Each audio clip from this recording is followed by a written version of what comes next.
What is going on, guys? It's your boy here again, Dean, and yeah, we're gonna be doing as always, let me bump up the music a little bit. There we go. A little bit RuneScape music going on in the background.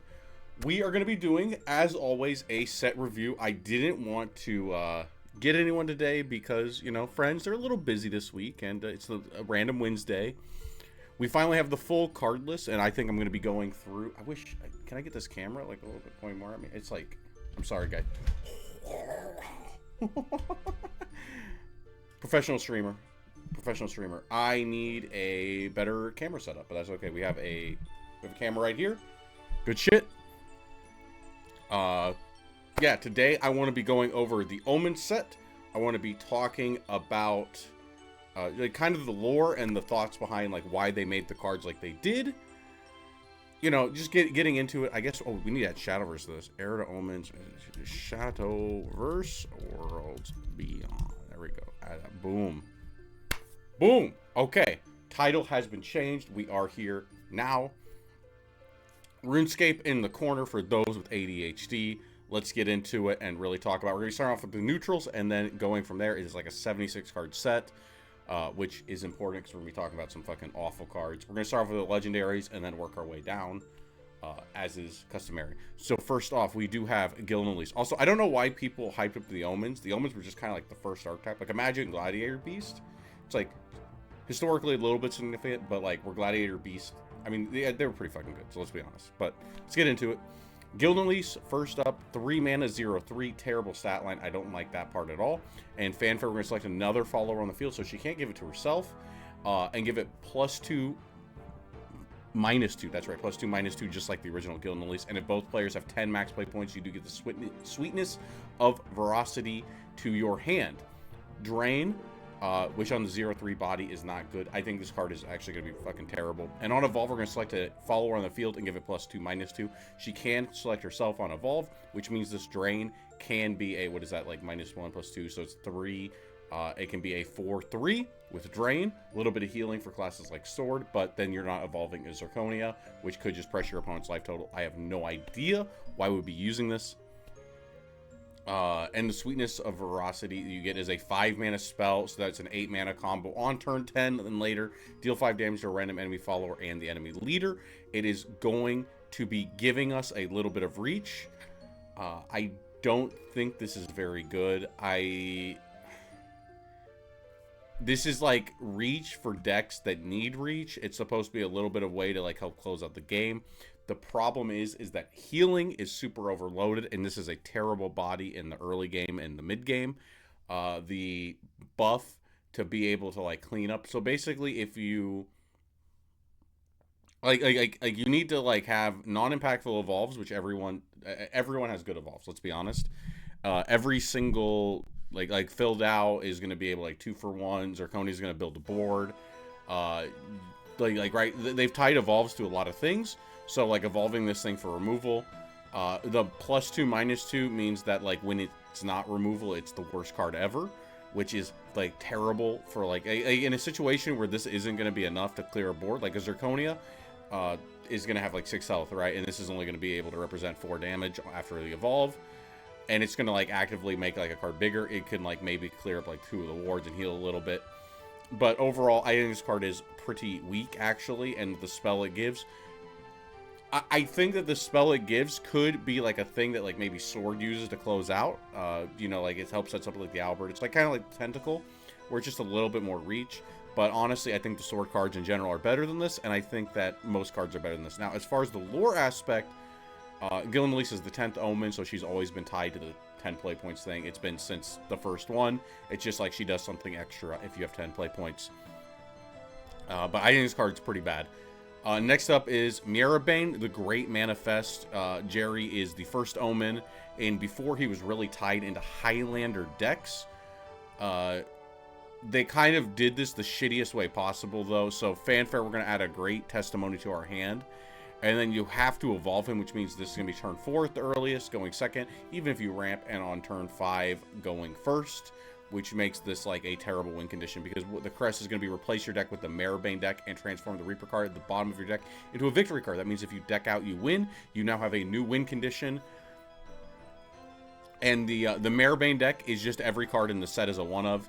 That's really bad. This card is I hate this card because it cannot get better. It like, right? It's the kind of card that can't get better. Like Jerry, when he was in rotation originally, was like a card that every time you got new cards, you'd be like, okay, well, my Jerry deck got like a new card, like a big guy that can come out, because like the old Jerry would buff a card on the board if you were like playing Highlander, right? Now he doesn't do that. He just kind of is there.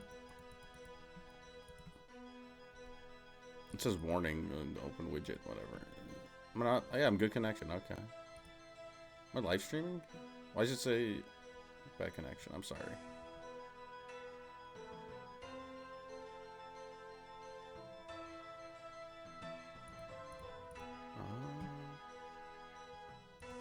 This one?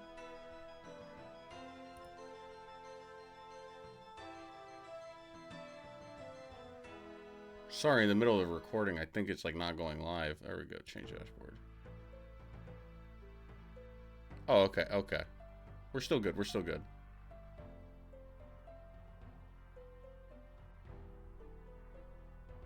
I was getting some warnings there. I'm sorry. Connect stream setup. Really, no data. Restarts. There we go. There we go. Okay, it's showing up fine for me now. I got live chat going. If people want to like talk, there we go. We're back and we are in it.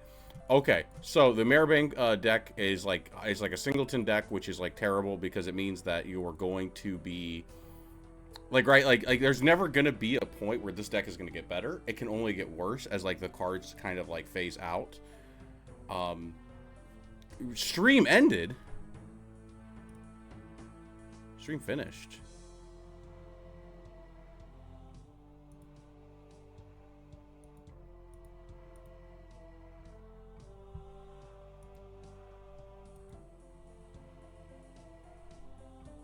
I'm keeping this in. I don't know if I care.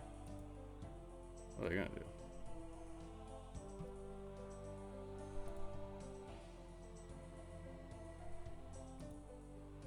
What the fuck is this connection?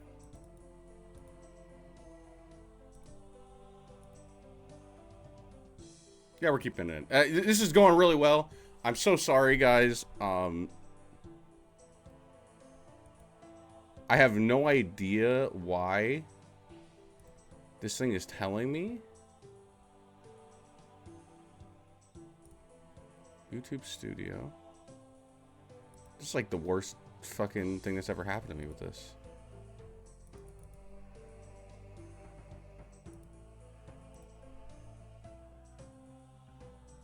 Okay, okay. I'm so sorry, guys. Oh, I had some technical difficulties. This thing was telling me I wasn't live, and then it was telling me I was, and then it was telling me blah, blah, blah, whatever. Who cares? We're back to Jerry. We're back to the thing. Thank you, everyone who's here. Because YouTube's not telling me shit. I had to refresh that page 3 times, and I got confused. But that's okay. So anyway, yeah, the Jerry deck, it's never going to get better. It's only going to get worse. The idea behind this. Oh yeah. Also, at the end of your turn, you're gonna discard all cards not great named Great Testimony and draw 6. So that means you're gonna be drawing 7 cards a turn. 7. There's 76 card set. That means you need to go 10 turns of drawing through the deck if you draw no additional cards, which you will be drawing additional cards. The annoying thing about the 76 is it means if you have one, so there's going to be a card that lets us draw 1 extra every turn. If you have one of those, that's going to be 8 cards drawn a turn. 8 is still going to be 9, so you're going to have to take 9 turns to be able to win. On this card that can come down as late as turn 5 if you have it on perfect curve. So turn 14 win is like the actual best case scenario with normal gameplay.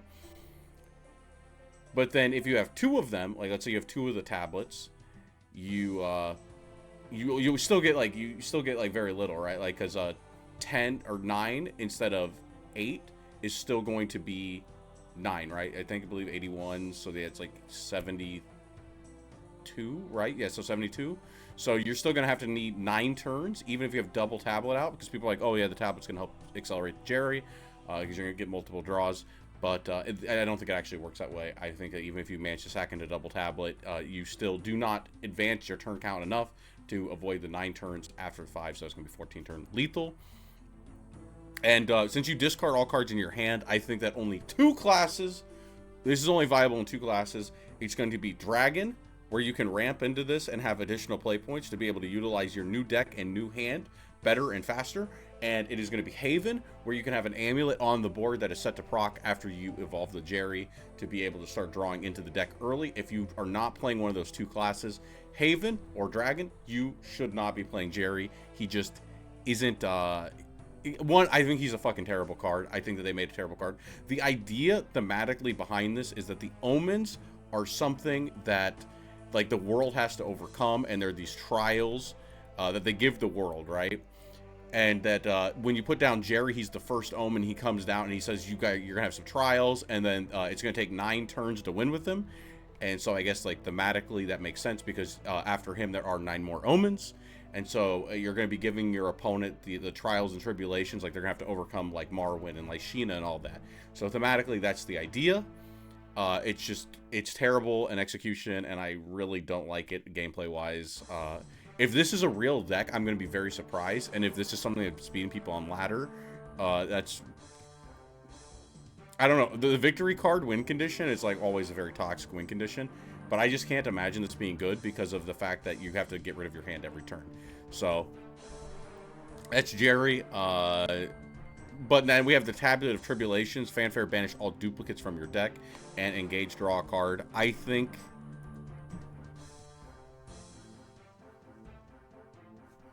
This card pretty good, right? like this card's just, like, kind of good in general, I think.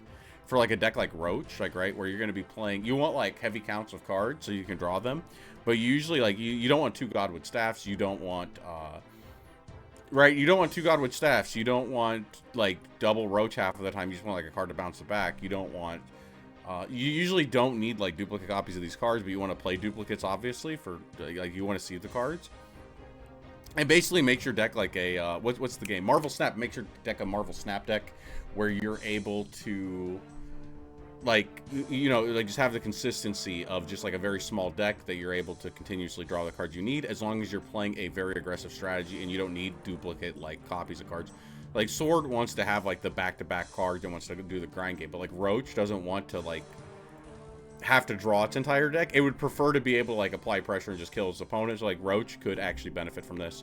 On top of this, going with the Jerry deck, but I think the Tablet of Tribulations is potentially going to be, like, a very powerful card, where you're going to get to play a, like, 12-card deck, and your opponent's going to be playing a 40-card deck. So you're just going to be able to, you know, out-resource them. It's going to be kind of insane. Obviously, the thing is that Jerry is, like, the Omen of 1, so, you know, there can only be 1. The Highlander aspect, I don't know, this is probably the best card in the set. It's kind of insane. I won't be surprised if this gets abused. Next up is the Dogged one. Activates in hand when an enemy follower super evolves. This follower gets Storm. It's a 3/1 rush. So this with Gilnelise. There's going to be, like, a card in, like, a second that gives a card buff. I don't think this card's very good. Cards with Storm are broken in this game. Cards with Storm are broken, so maybe this card is broken because Cards with Storm are broken. Inherently, this doesn't read that great, but I guess the Storm, because of the amount of pressure in this game, it's probably going to be broken, and a lot of classes are going to get it. It's a mini Odin. Like, think about it, this is a 3-mana Odin. Never mind. This card's insane. I'm sorry to everyone where I just, like, discount Cards with Storm sometimes, when I forget, like, how broken Worlds Beyond is. Next up is the Inspirational one. Activates in hand when an enemy follower super evolves. This follower gets Bane and has Ward. This card's unplayable. You will not be putting this in any deck. Wardhaven. Wardhaven's pretty broken, isn't it? I guess it's a Wardhaven card. Does Wardhaven need this? Is this better than what we have? I don't think so. You still have to, like, evolve it or wait a turn. So, like, even with, like, Wilbur buff, it's like... I feel like if the Aether board's going down, like, this wasn't going to help you, right? And your opponent has to super evolve, and it has to be in your hand. So, yeah, this card's pretty shit. Next up is Greatness Ascended. 4 mana, draw 3 cards. If there are no duplicate cards in your deck, recover 3. This goes with the tablet, goes with Jerry, gives you a lot of draw. Very powerful card. Once again, I think the tablet's going to be broken. Like, I think that, like, this plus the tablet, there's going to be decks that are really going to benefit from this. And it's just going to be the consistency to be able to pressure lethals, like, a lot earlier. With something like Roach, where you have, like, the combo, and you just, like, want, like, 1 or 2 pieces of everything. So I think the Greatness Ascended, very powerful card. Not really thematically much going on there. It's just good. Apostle of Veracity, I think this is potentially... This is going to be a very problematic card, potentially. It's a 4-mana 2/2. Fanfare, select another follower on the field and give it +4, -4. Now, when I started thinking about this, I'm like, okay, so what can we give? This does bypass Super Evo. So, like, if you Super Evolve, normally your card can't be destroyed, right? But with this, it still can't be, like, because it's giving minus stats. Super Evo, from my understanding, doesn't protect against. But with Kagamitsu, right, you're going to have a 5/5 when you Super Evolve it. But, like, Quick Blader, if you Super Evo is a 4/4. So you can't, like, combo this Quick Blader, but you can with Kagamitsu. And the other card I was thinking of that's, like, low cost that can go with this is Otohime. So you can, like, be able to smack them up for 9 with a Super Evo as early as 7 as Dragon, or I guess 6, because you might have ramped it into it. I think those are going to be the big things that you're going to be using this with. Most decks don't really... I don't think most other decks are going to have anything at the moment that I can think of. It doesn't combo with the 3/1 that we see in this set, because it's the 3/1 Super Evos. It's still going to have 4. It's going to die to this. It's not going to combo with that. And anything else, all the other Storms are on higher mana costs, aren't they? Like, I don't think... It's Kagamitsu and it's the Otohime's Bodyguard, right? Those are the good ones that you can combo with this. And, like, everything else is kind of like whatever. But obviously in the future when we get more cards, this can obviously get a lot better. And then also, like, if something sticks, which I'm just going to assume the cards don't stick in this game. It's usually safer to say that, like, if a card needs something to stick, it's bad. But if you're able to combo something else, it's going to be good. So yeah, I think Apostle of Veracity, probably going to be watching out for this one in some decks. And might even try to put into some Kagamitsu Sword deck with some of the loot cards. Now on to the actual classes. We've seen the neutrals. And we're going to be thinking, like, as a new deck, because honestly, a lot of the support is, like, its own thing. It's trying to be a new deck every time. And let's get into it. We're going to start with the legendaries again. We're going to start off with Azudia, Annihilation Manifest. If you don't know, this guy is supposed to be the Omen of Unkilling. His goal was to, like, play Super Control, reduce your opponent's attack. But then after he got clapped, he came back and he became the Omen of Annihilation, and he's just gonna kill you. But usually he's tied to some terrible win condition that's very hard to get off, and once again we're gonna be seeing that. Fanfare, we select an enemy follower on the field and give it -0, -6. 8 mana 6/6. Very heavy card. Like, think about what 8 mana cards do. They're like Amelia summoning 4 dudes. This is like single target removal, but on Evolve we're going to be getting the Annihilation Onslaught to your hand, which is a 6 mana card that activates in hand. At the end of your turn, reduce the cost of this card by 1. So obviously the first turn you cannot play it. 8 + 6 is 14. Deal 6 damage to enemy leader. If there's an allied Azudia manifest on the field, deal 20 damage instead. Okay, 6 damage for Forest. Think about this. Roach, broken. This, not. 8 mana card, cost reduction end of turn. We're going to need at least 4 turns to make this thing 2.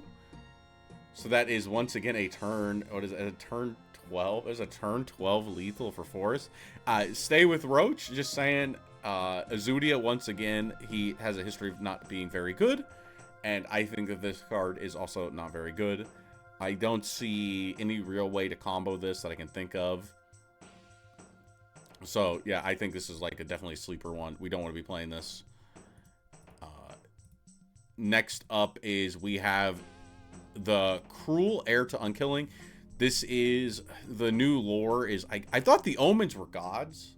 Like, I honestly thought the Omens were like some supernatural being that like came to be. They were like gods that were, you know, the tribulations of the world. But for some reason, I guess they have heirs, and I guess that, like, their followers, I mean, because they did lose in the Colosseum, but I don't know what I thought. I thought they were like keepers, like almost like, you know, like I don't know. Whatever the lore is now, we have heirs. They're gonna take over the omens. They're doing their own thing, and they try to embody what the old cards did, I guess. So fanfare, give all enemy followers on the field, you know, -2.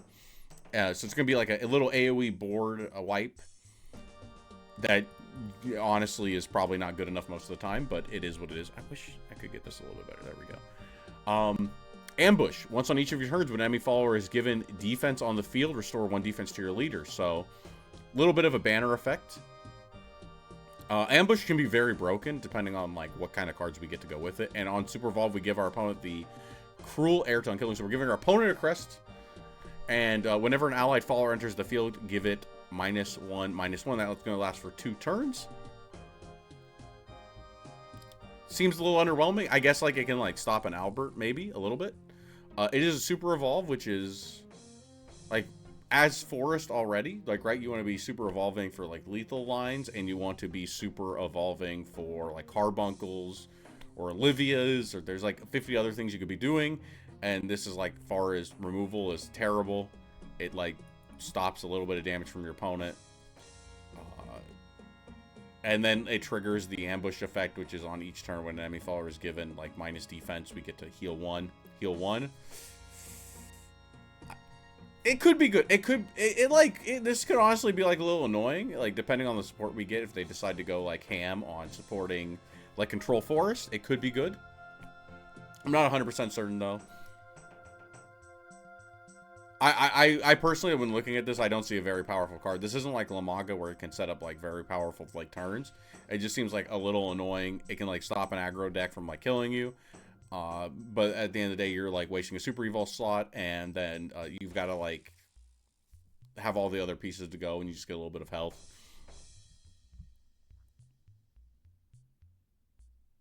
And it's only once per turn, so you only heal once per turn. And only on your turn. So, like, even if you give them the crest, it doesn't actually trigger. So, this is actually a terrible card. This guy fucking sucks. Next card. Eradicating Arrow. 1 mana. Do this X times. Give a random enemy following the field +0, -1. X is your combo. Infinite removal that's tied to your combo. That's kind of good. I like this one. This one's good.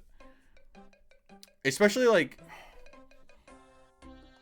imagine on your Roach turn, you're able to use this. You can, like, probably clear up, like, big fucking boards, right? Because I've seen, like, combo 7 or 8 before, and it's like, if you weave this in as, like, the, like, last card before you start slamming your Roaches, this could be, like, 5 extra reach that can bypass Hexproof. It can, like, bypass all the wards. Get a little bit going on. This fucking song sucks. There we go. Yeah, it seems pretty good, though. I like this one. I do think the problem with this is it doesn't help you peel in the early game. Like, compared to the... What was the new one? The one that did, like, 2 and then did 2 twice. That card was really good because it would, like... You'd be fighting Sword, and then you'd be able to, like, kill the Prim. While this doesn't really... I guess it can kill the Prim. It can kill the Prim. But it's, like, 2 is a lot better than 1 in the early game.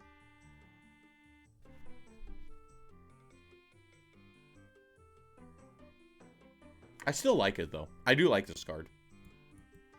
Next up is the Congruent of Unkilling. 9 mana, 4/6. When this card enters the field, summon an exact copy of it and give the exact copy +0, -1, rush and ward. If I'm reading this correctly, that's not a fanfare. It's when it comes into play, which means the next one would also have it. So this is a full board by itself. This is like, you know, you get a 4/6, and then you get a 4/5, and then you get a 4/3, and then you get a 4/2, and then you get a 4/1, and it fills the full board by itself. It has Rush and Ward. It's a funny card. I don't think that's a pretty good control tool. That's a pretty good control tool. I guess within the Jerry deck too, you're gonna be strapped for good cards sometimes, and this could just be like, yeah, you're 1 card for the turn, you slam it down, boom, full board, able to clear everything, probably. I like this one. This one, I give this one a could be played. Next up is the Hamlet of Unkilling. Fanfare, select a card in your hand, discard it, draw 2. Jerry support, right? You're going to be digging deeper into your deck, but also combo Roach support if you decide not to play the tablet. Also engage, destroy this card, select an enemy follower on the field, and give it +0, -2.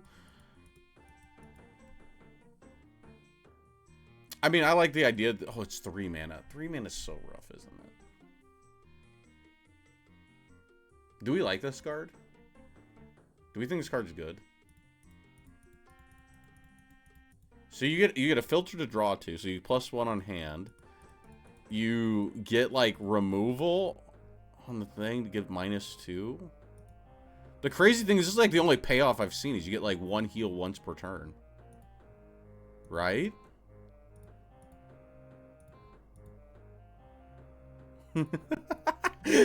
None of these cards have a payoff for this. They just like give minus health. There's no payoff.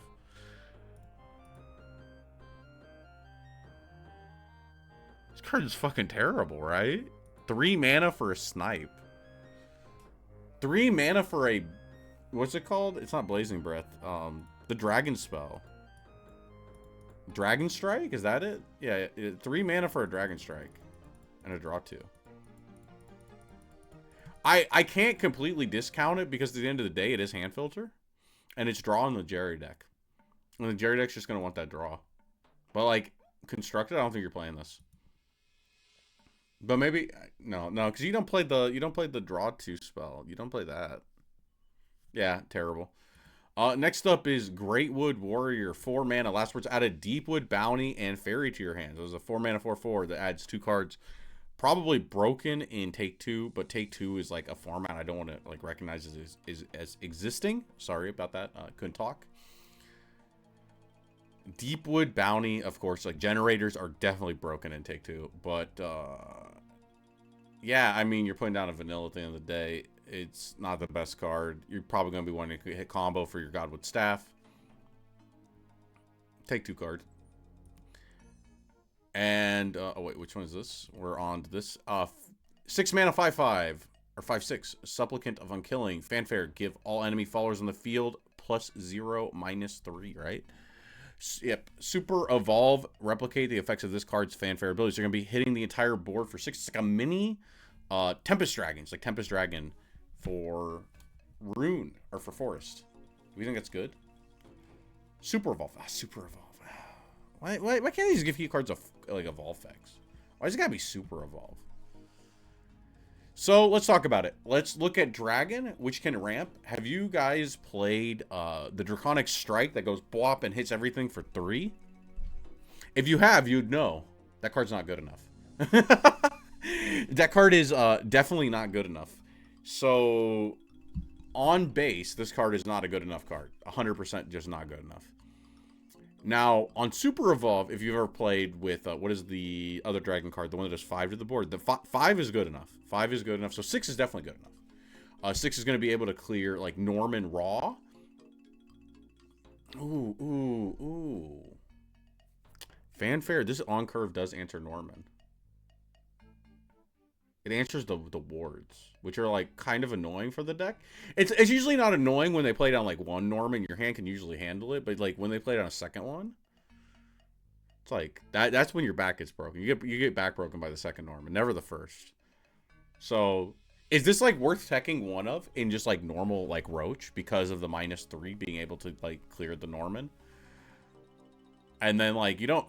Like, you could Evo him a second. You could, like, Evo him raw, right? And then trade. Like, you don't care about that part. The 8 also, like, Norman's Super Evo. He's, like, 5. He goes to 8. So then, okay, your card doesn't live if you just normal Evo. But you can clear it. You can clear the Norman board. You can clear the Amelia boards. Like all these barrier boards that, like, fuck you over, I guess. I kind of like this one. I kind of like this one as like a one-of. As like a one-of in Roach. I think we might see that like pop up. Maybe like if like Wardhaven pops off again. Or... like, because honestly, before you look at the Forest card pool, you didn't have a way to beat Wardhaven. You didn't have a single card that could fucking do it. This could like potentially peel an Aether board just like once. And maybe give you that little bit of a fighting chance before they play it on the second one. And then you completely like croak. But you get a fighting chance. You at least force them to have 2 Aethers instead of 1. So yeah, I'm gonna give potential 1 of Enroach. That's my rating for this one.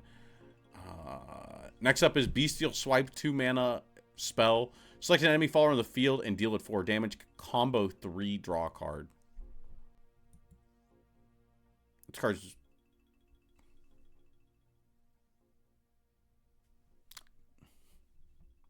4 damage. Okay. 2 mana. It's like the snipe card. Combo 3. You got to play 2 other things. It's like a Lily. You know, like Fairy this. Draw a card.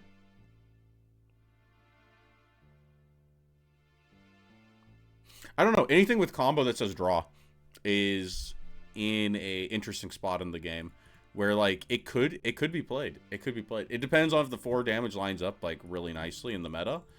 I like... Why is everything combo 3? I don't like that part. Like, every card that says combo 3. It's like, what's the point of the combo? Like, I gotta be putting out Fairy this. Which is honestly a little bit... I like it as a spell, because, like, honestly, when you're playing, like, Lily and stuff, sometimes the hard thing about Lily is that, like, you have, like, a board space limitation, and you need to go, like, Fairy Lily, but, like, sometimes you have to, like, trade the fairies in, right? But you don't want to trade the fairies in, because you got to give the -1 first, and the Bestial Swipe being able to be played is a little interesting. It's hard to say. Hard to say. This is like a potential Roach card, but like, it's also very potentially this is unplayable. It really does depend on if the 4 is good enough. Next up, Bearer of the Fairy Blade, 2 mana, 1/3. Select an allied pixie follower. No, sorry. Whenever an allied pixie follower enters the field, give this follower +1/+0. This is the worst fucking card I've ever read. Kind of. I mean, like, people are playing they're playing that 1 mana 1/1 in Sword recently, I saw, in, like, some of the newer lists. I think that, like, a card is sticking is kind of fake, but this is kind of, you know, if you're playing Forest, you're playing, like, aggro and the fairy stuff, you drop this thing down on 2, turn 3, you play down a fairy circle, boom, boom, boom. You know, 2 fairies, this thing's a 3/3, you got Barrel for free. Like, right, because Barrel can't swing on the first turn anyway, so you, like, take this up turn 1, you hit them for 2, it's, like, on the board already. I guess, like, an aggressive fairy deck, this card, aggressive fairy deck, which currently isn't real, so we currently don't have an aggressive fairy deck. We have cards supporting it, but we don't have a good one. I can see this being something that helps it, and that maybe one day, like, aggressive fairy becomes an archetype that, is actually broken and then kills you on 5. But at the moment, I don't think we have that, so... Future problem. Right now, I just don't think it's got enough behind it. Devotee of Unkilling, 2 mana, 2/2. Fanfare, select an enemy follower on the field and give it +0, -1. Evolve, replicate. So select 1 card. 1 card gets -1 health.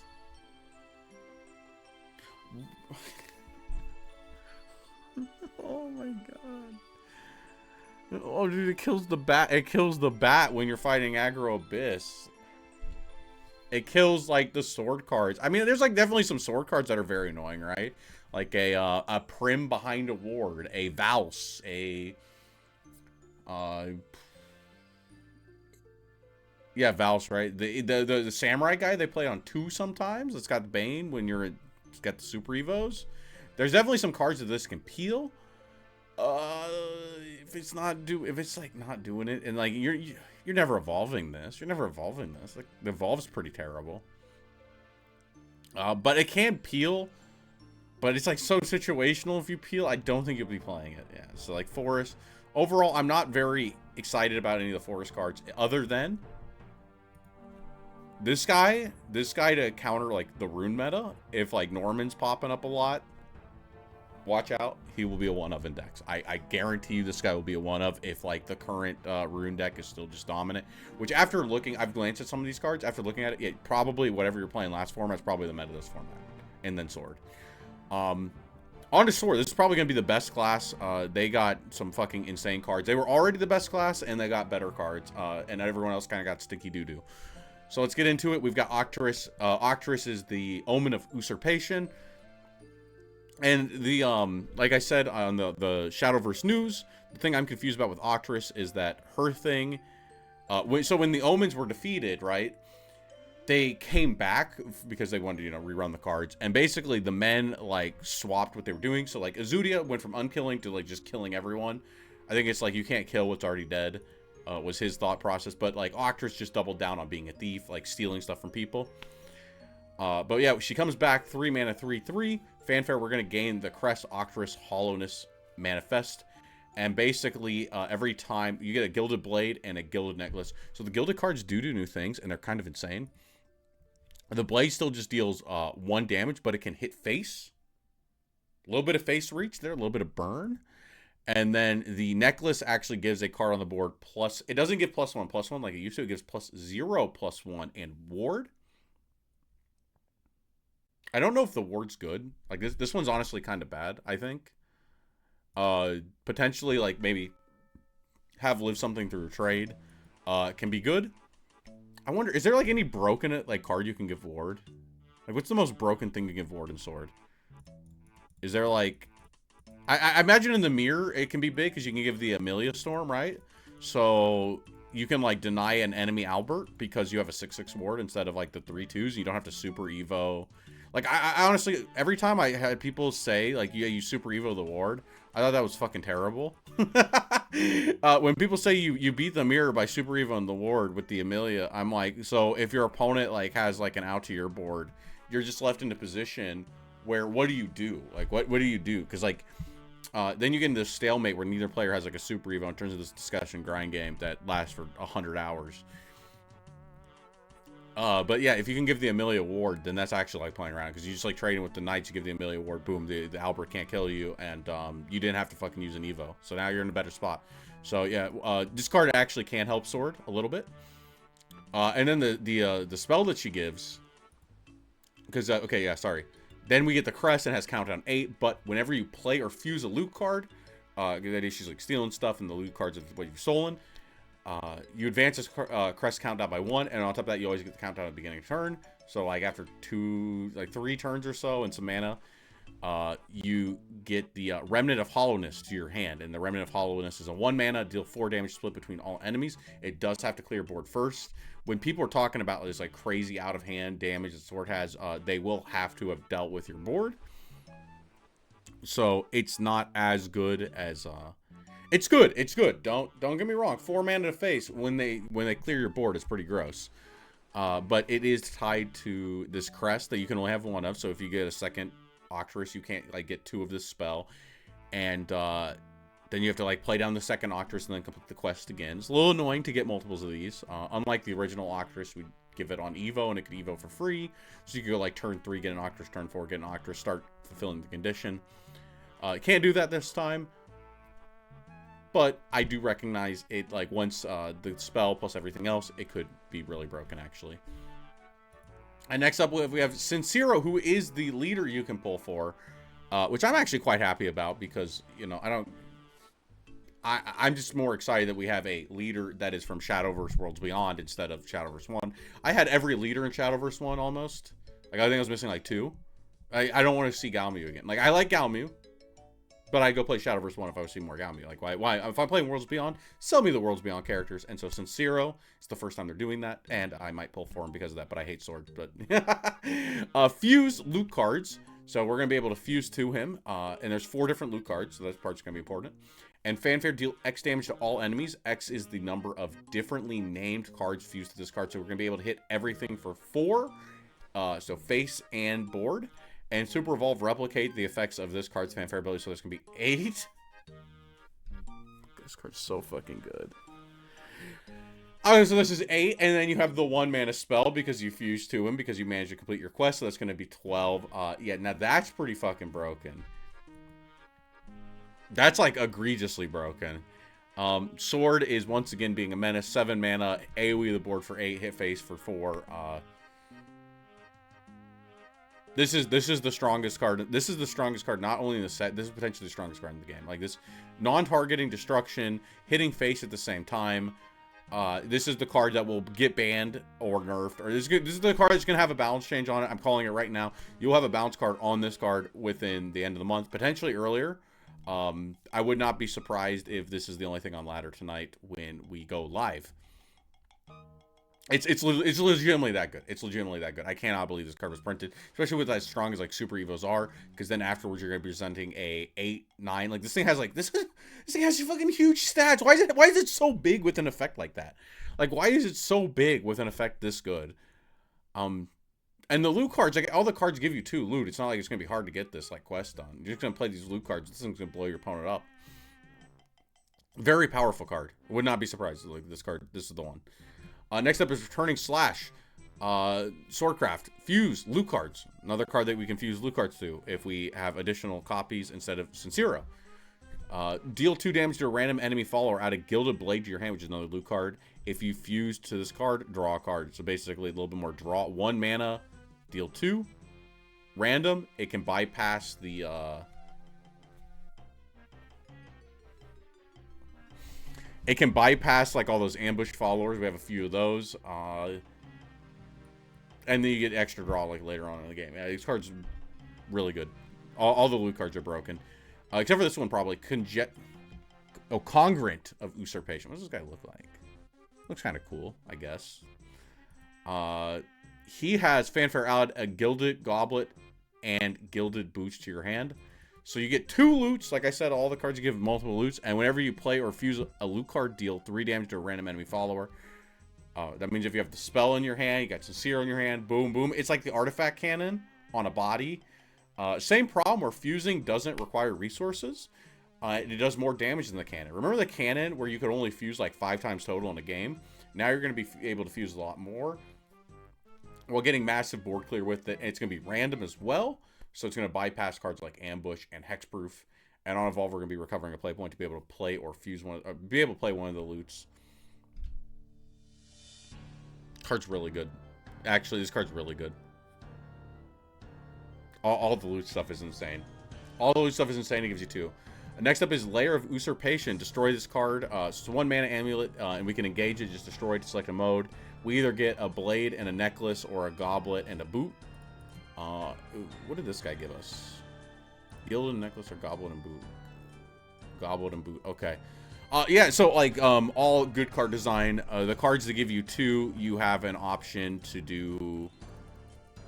Like there's no, like you don't have to. You play that guy, you play this. Boom, you get him ball. Like that's all 4 right there. For 5, and then your Seiryotennan is able to go off, and you're able to start also getting this down. Also, was this like the crest was whenever you play or fuse a loot card? Okay, so you can't like fuse 4 and get like -4. You have to like fuse 1 4 times. Okay. This card's broken. Once it's like another broken card. It's gonna help you fulfill your quest. So you're gonna have a lot of cards to fuse to the Seiryotennan. I don't know what to say. Like the sword stuff is insane. You're welcome to Sword Meta. Next up is Peppy Scout, 5 mana, 3/3. Fanfare, summon a random Swordcraft follower that costs 3 or less from your deck. I wonder. It doesn't say highest cost, so I wonder if that means, like, can this pull like a 2-drop instead of a 3-drop? That's the important part. Because if Peppy Scout... Oh, Peppy Scout's obviously a draft card.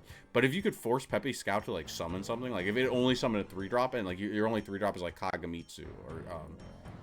Or, the Rose, right? That's the only 3-drop in your deck. That would be interesting. But if it can hit, like, your lower-cost cards... This card is 100% unplayable. It's simple as. And on Evolve, we're going to select another allied follower on the field... And give it +2/+2. Not worth it. I mean, we have the dog that's like 4 mana in neutral that gives 4 attack to your Kagamitsu. This thing's not going to be part of it. This is terrible. Next up is Supplication of Usurpation. 2 mana, 1/2. Fanfare, add a Gilded Necklace to your hand. And last words, add a Gilded Blade to your hand. So once again, Necklace and Blade are paired together on this as well. Yeah, Necklace and Blade are paired on this as well. So this and this is like the full combo for Seiryotennan. Or congruent, plus this is the full thing, and then you have all the fuse targets. Which it seems the only cards that fuse are Seiryotennan and the Returning Slash. Not a lot of cards that fuse is something to keep in mind. Next up is shield back. Basically, the loot stuff is good. I'm just gonna tell you the loot stuff is good. It doesn't matter what it says. If it gives you 2 loots, it's broken.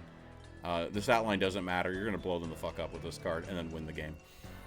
It's also in 2 packets, so Norman doesn't help. So like they're second card that beats Norman. Second card that beats Norman. Next up is Shield Bash, 2 mana. Select an enemy follower on the field and give it a ward. Deal 4 damage to a random enemy follower. It's a draft card. I don't know. If you want to play Take 2, which I don't think anyone does, this will be the card for you. If not, you know, simple as. Even that, like, Take 2 is like really powerful, isn't it? Like, they're playing like Zirconias. They're playing like 3 Zirconias or some shit. Next up is Comrade of the Swordmaster, 6 mana, 5/5. Last word, summon a Comrade of the Swordmaster. Remove last words from it. Draft Shaft. Devotee of Usurpation, 2 mana, 2/1. Fanfare, add a Gilded Boot. And then last words, Goblet. So, 2 different 2-drops that are going to add 2 loots to your hand to be able to fuse with the card, with your cards, and then I'll blow up the board. The loot generators are very powerful. I can't believe all of them generate 2 instead of 1. That's, like, quite surprising that, once again, the cards are quite overtuned, especially after looking at the Forestcraft cards that say give 1 follower -1 attack. That's... Sorry, -1 health, -1 health. All of these sword cards are going to be generating 2 loots for you. So, I don't know. They're insane. Like, the loot stuff is insane. Oh, yeah. One more thing. So, the Goblet heals. I didn't go over the boots. I, like, went over the first 2. The boots are fucking insane. If you know the boots from original, these cards gave Rush, and they were good. Like, this card just said give a card Rush. And that was a good effect. Because, like, suddenly you could trade with, like, random cards, right? No. Select an allied follower on the field and give it +1, +0, and Rush. That's right. You are... I'm going to just get a little bit closer. You now can give Albert extra attack on 10. You wait 1 extra turn for Albert, your reach goes up by 2. Combos with Kagamitsu. You know, you play like a loot package, you play the Kagamitsu. It's also the boots being paired with the Goblet means that you're giving healing to like a Storm deck. So you can play this in just like Storm Sword if that's a deck that ends up being decent. Where you like, yeah, you play down the Kagamitsu, Super Evo it, kill them, you like fucking buff the Kagamitsu with like 3 blades. And the Fox, and then like shove, what is that, like 9, 10, 11, 12 damage? 12 damage? You do 12 damage on turn 7. Same as Sincero. Same as Sincero on a cheesier deck, you know. Anyway, next up, Sword's broken. Probably BDIF, not going to lie. Next up is Ryo, Elimination Manifest. So, Ryo's trial was truth. What is it? Basically, I don't know. He would make your cards, like, cost 1. I don't know what about truth and, like, unveiling something that has to do. But, they made the worst fucking archetype I've ever seen in this one. We're gonna have some fun with this. So, Fanfare, 9 mana, 9/9. Previously, Ryo would make your entire deck cost 1, and then you draw into broken cards and win the game. Now, reduce the cost of all followers in your deck by 3, so you still have to draw them, but they're not 0. They're not 1 if they cost like Norman still costs 3, Anangrea still costs 2. Kuon is going to cost he's going to cost 10 still. He costs 4. He costs 4 for Kuon raw, but like your 3 and lower cards will cost 0, which I guess can be powerful, but I don't know like what's good that costs 3 or less in Rune. Like the one card gives you the little thing, and it doesn't affect your spells. He used to kind of like be worked with spell boost a little bit, and then you transform a random spell in your hand into this like spell. It's a 4 mana, increase the cost of all followers in your hand by. Oh yeah, Ryo's gimmick is increasing the cost of your hand. Isn't that unbelievable? That's like the worst. That's the worst gimmick I've ever seen in any card game. And in return, you destroy all enemy followers. So you get the cup for 2 mana less by turning your declimb into this spell and then making your Kuon cost 8. Look, guys. This is pretty fucking bad. This is a pretty fucking bad card. Anyway, next card is Valheria, Heir to Truth. So, whatever the fuck Ryo does. And now Valheria says, Fanfare, draw a card. Not very on theme. And on evolve, we select enemy follower in the field and banish it. And super evolve, banish all enemy copies of it from the field. Which is, this is the worst Super Evo I've ever read. it outs. This card, okay, no, this card's bad, right? This card's just straight bad. So you banish a card, so it's Fildau. Okay, so Fildau's a good card. Let's not get ahead of ourselves. Fildau's an okay card. Has less stats than Fildau. Banish instead of kill. So we're going to be able to out Wilbert. So they don't get the little wards. It's going to be able to out like random last word stuff. But banish all enemy copies of it from the field. What is that good against? That's good against like the like Amelia boards. No, because if you super reverse into Amelia, you still got the 6/6 deal. Well, you got a 4/4 on the board because this thing's a 1/1. So like, what are you super evoing? That's like a full board of cards. Oh, there's like the new Forest card that summons like 5 things. That's pretty niche because I don't think people are gonna be playing it.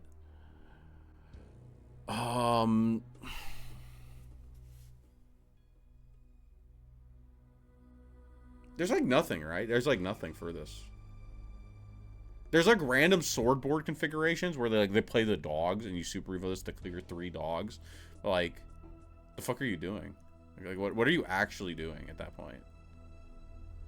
I'm gonna give Valheria, Heir to Truth, mid as hell. I'm gonna give it mid as hell. I think that it will pop up in decks, but I think this is a pretty mid to bad card. Actually, this is borderline bad card. Actually, it's a worse Fildau is the best way to think about it. You don't play Fildau and Rune, so you're probably not gonna be playing this. That's what I think. There's no traits and stuff for this to get better either, so like they don't really do a whole lot with that. Next up is Illusory Conjuration, 2 mana spell. Select a follower in your hand and increase its cost by 1. Destroy a random enemy follower. Imagine. Just imagine. Like, this is the worst. You have to have a guy in your hand, number 1. And then you've got to make it. You got to brick your own hand. You got to brick your own hand. The only thing that makes sense to increase is a Kuon, so that your Kuon can always be played for 10. You're gonna have like a 14 mana Kuon in hand, and then you're gonna play for 10. That's the only thing I see with this. This is like a fucking terrible archetype. Random destruction is cool. Is it? I guess. Like, yeah.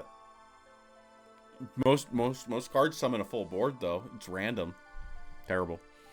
Next up is the Congruent of Truth, 3 mana, 3/1. Fanfare. If this card's cost isn't 3, oh, do we have a way to make this thing 4?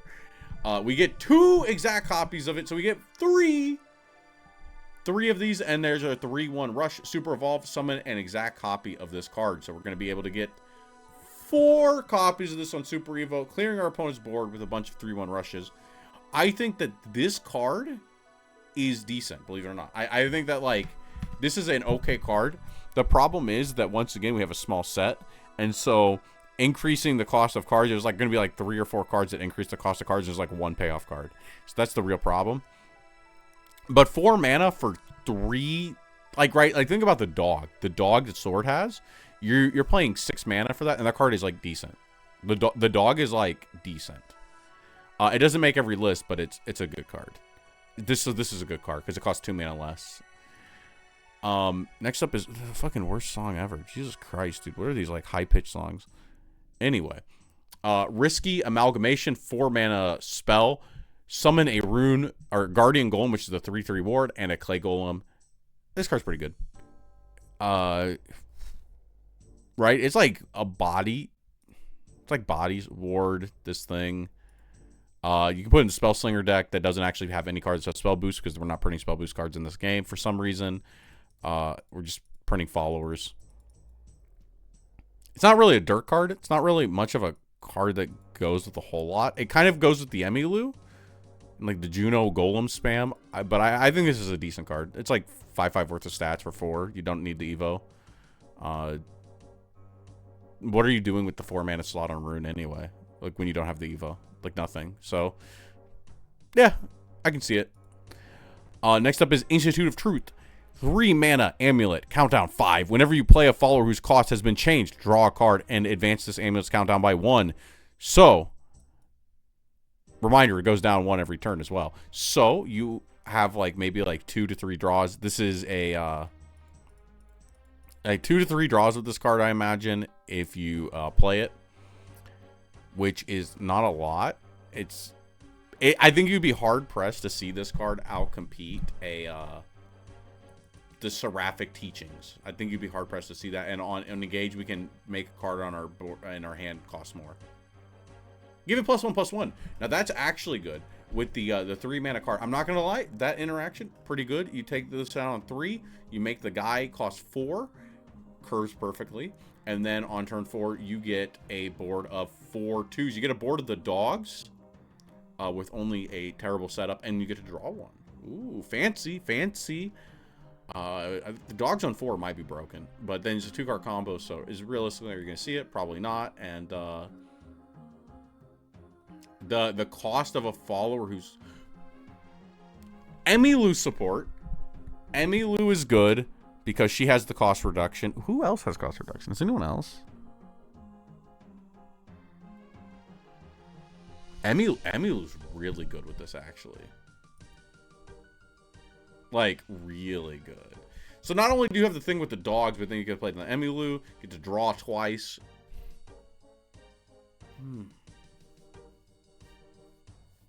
Potentially good. Potentially good. That's my rating at the moment. Institute of Truth, give it some time. Next up is Supplicant of Truth. 5 mana, 3/2. Fanfare, deal 3 damage to all other followers, including your own board. If this card's cost isn't 5, draw 2. 6 mana, AoE the board for 3 is fucking terrible. Next up, Crystal Gazing. 4 mana spell. Gain Crest, Crystal Gazing. Countdown 2. Last words, draw 2 cards. Deal 4 damage to all enemy followers. This procs at the beginning of your turn. So play this on 4 on turn 6.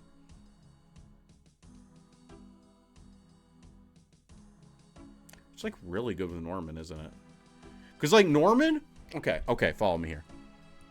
Norman always wants to summon the golems or heal. He wants to do like those. The problem is that like if you summon the golems and your opponent has a board, honestly, golems are better than healing. The problem is like wide boards when you trying to put down Norman is like fucking terrible because like you want to heal, you want to put up the golems like basically don't have barrier because your opponent has a board. They might even have the out. You get to kill one of them. It sucks. But if you Crystal Gazing, boom, turn 6 comes, board gets popped, Norman's able to put up his ward safely, or he's able to heal safely. He doesn't really need to trade. There's not a whole lot going on, and then you're able to come back into the game. So this is a really good addition to like just like the standard deck. This is actually like just a good card in general for like setting up like a turn 6 like comeback, right? Like where you start putting down cards. It's a little delayed and it is telegraphed, but like as long as it's able to like pop stuff, and I think there's like a lot of ways to like play around this. Just pops the board on your turn 6. Actually, it's a lot better than this. This card is good. This card's really good, actually. Next up is Ascetic of Wuxing. Whatever. 4 mana, 3/3. Fanfare. Summon a Paper Shikigami, which is a 2/1 with Rush and Spell Boost on last words. Evolve, Replicate. Shit. I think, right? 2/1, Rush. On a 3/3. Spell Boost 1. What are you doing on 4? Probably playing this new card, right? Probably playing... It's like you get the trade. Trade's okay. Evolving it, you get a second one. Spell Boost 2. But usually if you're playing Rune, you can tick up Spell Boost and Angrea or Bergent. I think Bergent's kind of shit, by the way, guys. I'm going to be honest. I think Bergent's not a good card. Like, one, your opponent can play around it and, like, let you board lock yourself on these shitty onions. But, like, also, like, the amount of spell boost and the fact that it forces an evo. Well, this is, like, a little bit better. And it gives you a little bit more, like, ability to trade. This card's okay-ish. I don't think it's good. But I wouldn't be surprised if it randomly gets played against me. I don't think it's that bad. But I don't think it's good. Does that make sense? Next up is Devotee of Truth. 2 mana, 2/2. Fanfare. If this card's cost isn't 2, restore 3. So 3 mana, heal 3, 2/2. We have a lot of healing in Rune, and I don't think that giving it more healing is going to change anything. I don't think it's going to patch any of the problems with the deck, as few as there are. I don't think this is the secret sauce. I think this card is good. I think this card is good. And I think that Emilu is good. That's my assessment. This card is, from my understanding, terrible. I could be wrong, but it reads to me like a Fildau. But like without the stats of the Fildau, where Fildau, you know, can like Evo and then leave up a 4/4. This is going to Evo and leave up a 3/3. With only a couple niche use cases. That's my guess. Next up is Dragon. Guys, Galmu literally was one of the fucking first nerfs in the original Shadowverse. This one is going to be a little sad. So first up we have Galmu, Ardor Manifest. 5 mana, 5/5. Fanfare. We're going to gain Crest of Galmu. And enhance 7. This follower gets Storm, so there's going to be a 5/5 Storm. Okay, that's pretty good. That part's pretty good. We've seen how broken Odin is. Well, now Odin has 1 extra attack. And once on each of your turns, when this follower takes damage but isn't destroyed, deal 3 damage to a random enemy follower, so you get 1 packet of 3 per turn. In original Shadowverse, this actually hit face as well. But her getting Storm, I guess, is the trade-off. And our Crest is going to last forever, and once on each of our turns, when an allied follower takes damage but isn't destroyed, we get a Fangs of Ardent Destruction to our hand, which we didn't get automatically. So basically, you got to put down a Galmu, get the Crest, have something get hit, and then we can play it down, plus get the Fangs, which is going to be deal 1 damage to all followers. It's going to be allies and enemies. A little bit of crack. Barrier cards are fucking terrible against this deck. Obviously, you're going to be able to pop the barriers and then clear the board. Storm is good. You hit, you live, bop. If you do get to go face, you can like bop them for like 10. Yeah, actually the Galmu's okay. The Galmu's okay. The question is like the rest of the glue. The Galmu is sadly in like a class that's a little bad at the moment, but maybe I mean it's a pretty good card. It's a pretty good card. It doesn't like really peel a big board though. The 3's like awkward. I guess you could see it as 4. Like it's like right, you hit the board for 1, and then what? You give Storm. Like what board are you facing down? You're fighting down like a Norman board or something. Once during your turn, right? So like if they trade into it, once during your turns, when an ally follower takes damage but isn't destroyed, you get the Fang. And once during each of your turns. I'm like so torn on the Galmu like right now.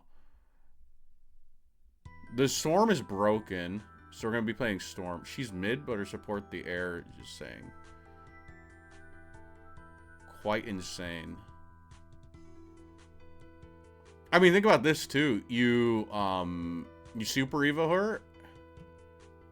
Oh, it's 7. It's 7 to get the Storm, so you can't give her like, you can't combo with the Gildenly shit. Okay, we'll look at the air and like go from that. Azret, Azur Ifrit. Okay, Azur Ifrit. There we go. Heir to Disdain. 9 mana, 5/7. Fanfare. Do this 3 times. Deal 2 damage to all followers. And war during your turn. When this follower takes damage but isn't destroyed, deal 1 damage to the enemy leader. It happens infinite times a turn. But basically, this is a 9 mana, 5/1 ward. 9 mana, 5/1 ward. Super Evolve, fully restore the defense of this follower. Do this 3 times. Deal 2 damage to all followers. So you're going to be able to AoE the board for 12. Hitting 6 face with a Super Evo. Which is a lot less than Sword does. But you do get to ramp into it. And Raw. The package of 2 are nice, right? You're able to clear a Norman board. As long as the Norman himself isn't Super Evo'd. You're able to go bop, bop, bop. Which actually perfectly into like a normal Evo. Like a Norman Evo is... He is 7/7? He's a 7/7, isn't he, though? So you don't actually clear him. You have to, like, have, like, an additional thing. And it's 9 mana. You gotta ramp into this card. Is he actually... Do you think this card's actually that good? This card, like, reads kind of mid, doesn't it? It's like a Tempest Dragon that pushes a little bit of face damage. Like, you could be like Super Evo and Galmu, like, right? You Super Evo Galmu, you get 8 face. You Super Evo this guy, you get 6.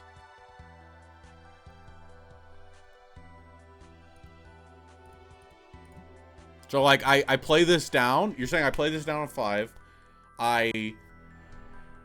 Over the next 4 turns, stack up 4 of the spell. I play this guy down, and then I do 10 face damage. Do you know Albert does, like, 14? I don't think that it's... That's a little cute, isn't it? It's like a little cute.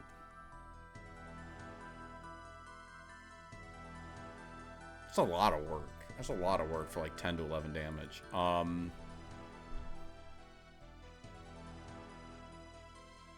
of course, you're going to be doing damage until then, right? You're going to be like smacking them.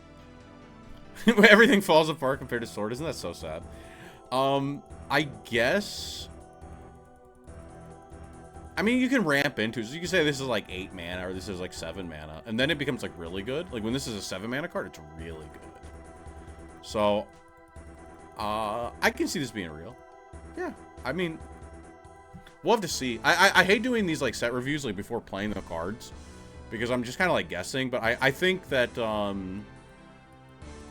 maybe like stacking the spell sounds a little bit fake, but this card getting Storm, being able to push 8, followed by this thing being able to come up and then like do 6 to 7, plus like the pressure you have in the early game because you play more aggressive dragon.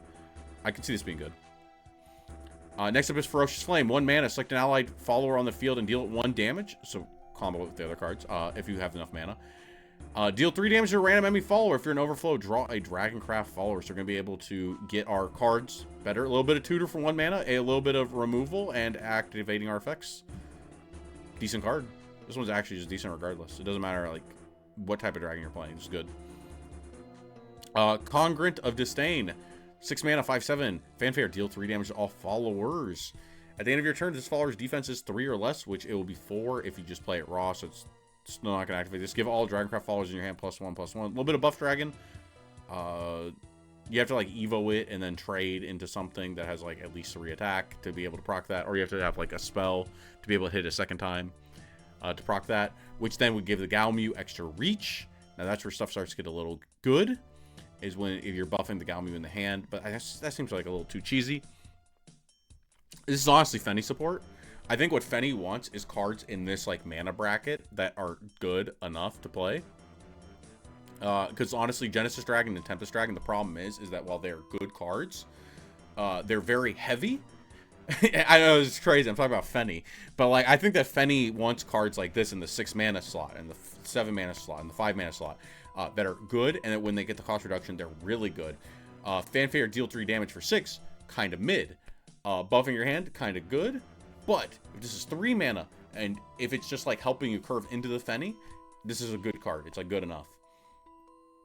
And honestly, I'm gonna bring up Fenny a couple times because I think that this is like that's like the card that I want to see like get support like as time goes on. Next up is Nation of Disdain. 2 mana amulet, countdown 4, engage for 1, deal 1 damage to all followers. It's going to hit your own board as well. It's going to be activating your effects. You're going to have to be putting this thing down and then all the way up to 6. You're going to have this plus like another card, turn 8 or 9 or 10 or whatever. Having like constant access to the effects are kind of cool, but then you have to waste 2 mana to do so. This one's iffy. It really does depend on like how good you think like the Disdain stuff is. If you think this one's worth putting in, I personally don't think this is worth putting in.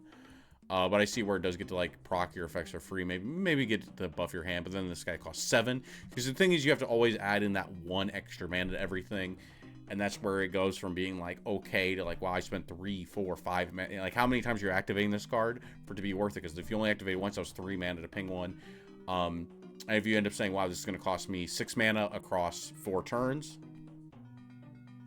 Yeah, if this costs me 6 mana across 4 turns, you say it's 2 mana a turn to try to, like, counterbalance it. Or, I guess, like, a little bit under 1 mana a turn. It's just, like, it's a little bit awkward because it costs 2 and then you cost 1 every turn.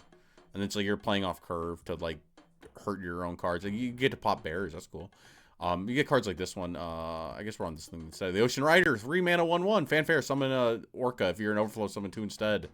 And whenever a marine follower enters the field, give it ward. Honestly, the Marine stuff's really good. Across the board, the Neptune stuff, being able to get the heal, it's currently like the best package, and these things having rush is really decent.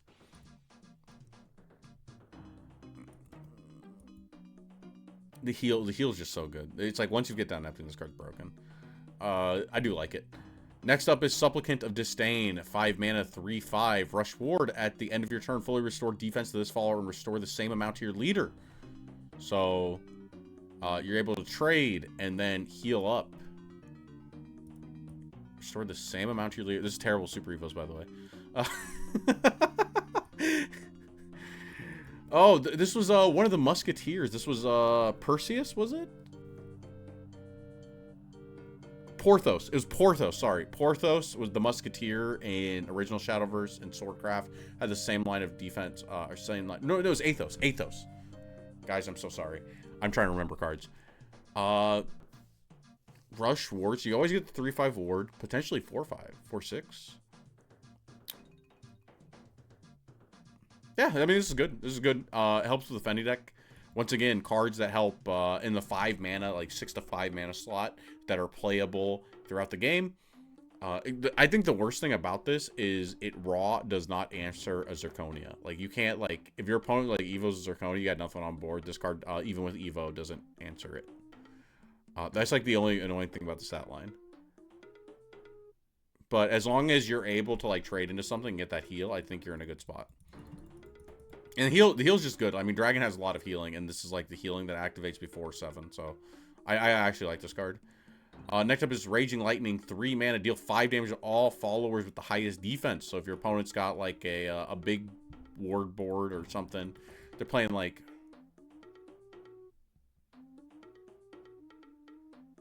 What board actually is like that? What board is like all the same? This is like hard. I'm like I'm having to think on the spot. Like, I don't think there's a board that's actually all the same. We're like highest, right? Deal 3 damage to all leaders with the highest defense. This can hit your face. It's terrible. Deal 5 damage to all followers with the highest defense. Hit your own cards too. Interesting. Oh, by the way, FAQ for Galmu. If this card is super evoed and gets hit, it still procs, even though it doesn't take damage. Next up. Hit your own board. Okay. We don't have a board. The opponent has a board. What board do they have where this hits more than one card?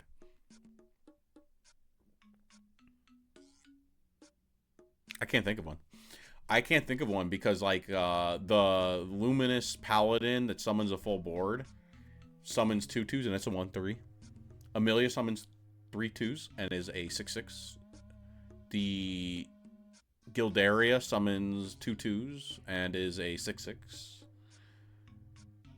Everything that summons more things, or it's like Anne and Grey is a 5/5 and a 4/4. So which one? You're not even hitting the right card on that one. Norman's a 5/5 and is summoning 3/3s.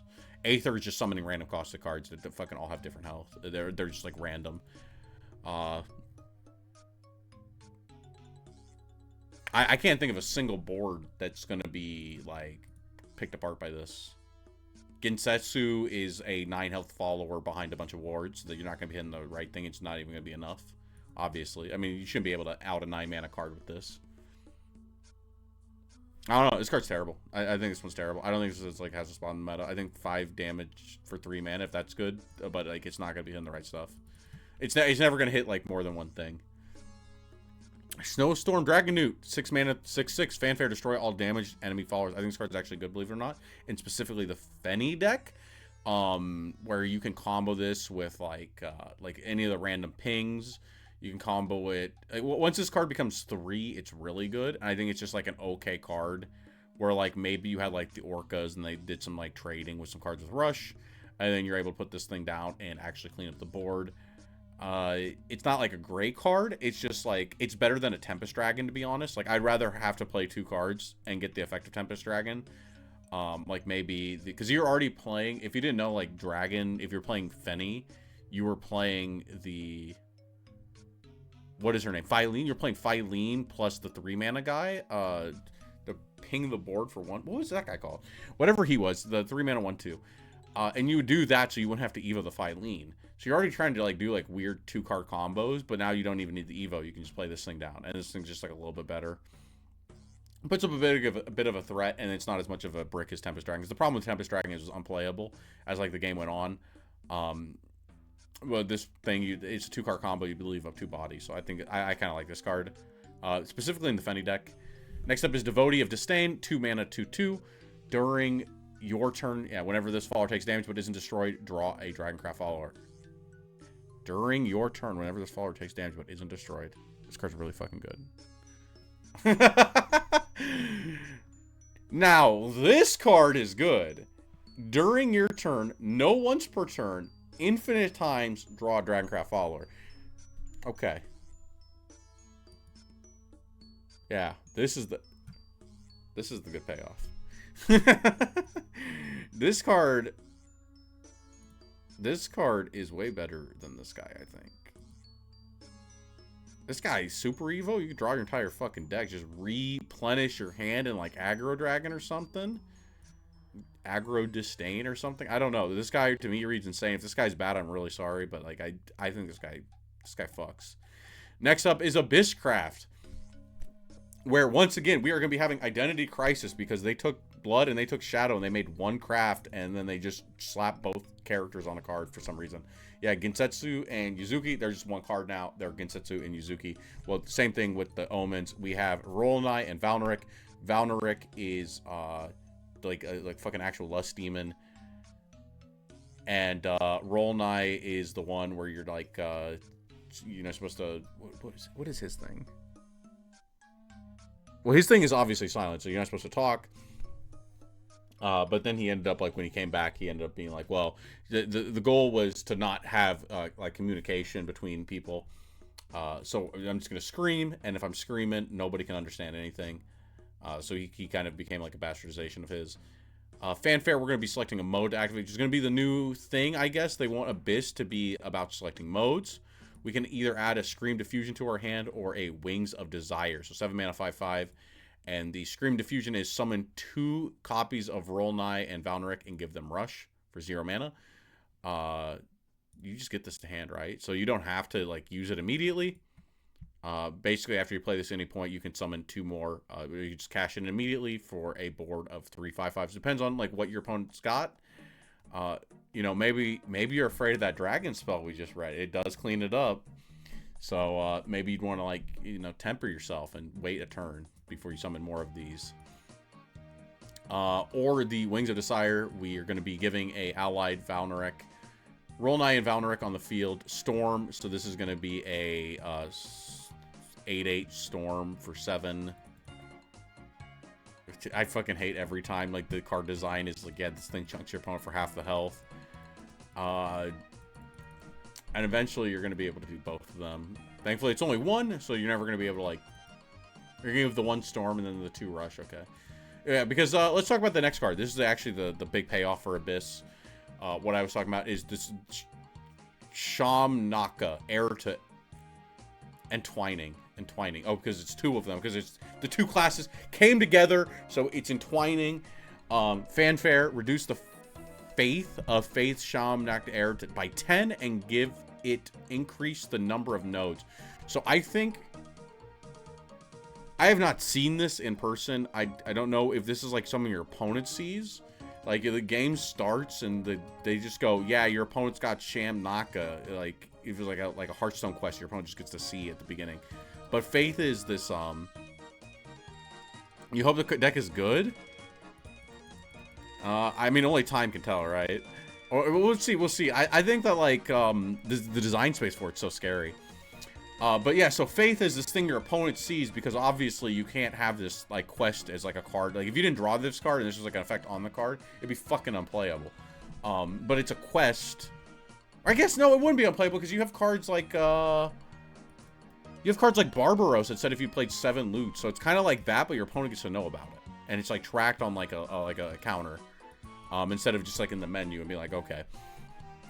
I don't know if it's public knowledge. But anyway, Fanfare, so basically, yeah, you get the crest, and the crest says Faith starts at 0, and whenever you select modes, increase Faith by 1.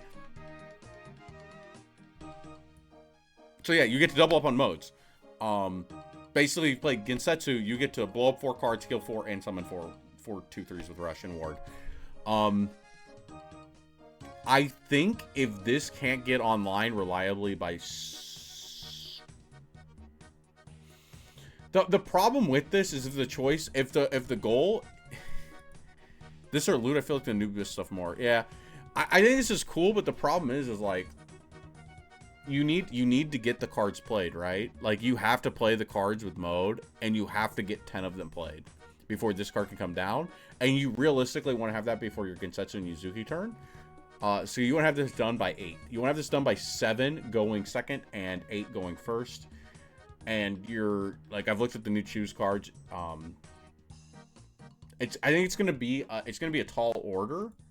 It really does depend on like how good that is, and if like playing the choose cards is good enough, because you're gonna be like shoehorned into them. For something that's about cards that let you make choices, you're not really making choices. You kind of have to like put them down as fast as humanly possible to fulfill this condition, so you can start getting more powerful effects. Super Evolve, select an enemy follower on the field, destroy it, and add a copy of it to your hand. It's kind of funny. You get Snatch Steal. Heir to Entwining. What's the flavor there? What's the flavor of stealing my opponent's card? I think that's a funny Super Evo. I don't know how good that is. Like, Super Evo steal an Odin. Super Evo steal... You can't steal Orchid. You can take Lloyd. I don't know. Whatever you can take with that's funny. Screaming and Loathing, 3 mana. It's like 2 modes. You get 2 mode activations, I was told.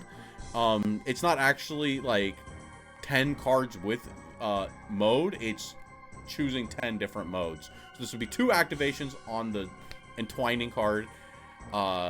We can either recover 1 play point, so this costs 2, draw a follower, draw a 3-cost spell, or deal 4 damage to a random enemy follower. Draw a 3-cost spell means that you can't trip into a second one. Realistically, you can always set this up to be something good, like play random 1-of spell that is good. Follower. It's a random follower. That sounds kind of shit. 4 damage to random enemy follower. I mean, I'm imagining that we're going to be hitting, like, a follower and, like, either getting mana if we can play something else, or, like, drawing a card, or maybe drawing a second one. I can't imagine drawing a second one outside of, like, trying to fulfill our quest. The problem then is you got, I guess, Succubus?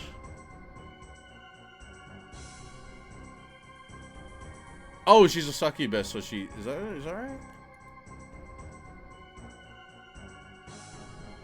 I guess.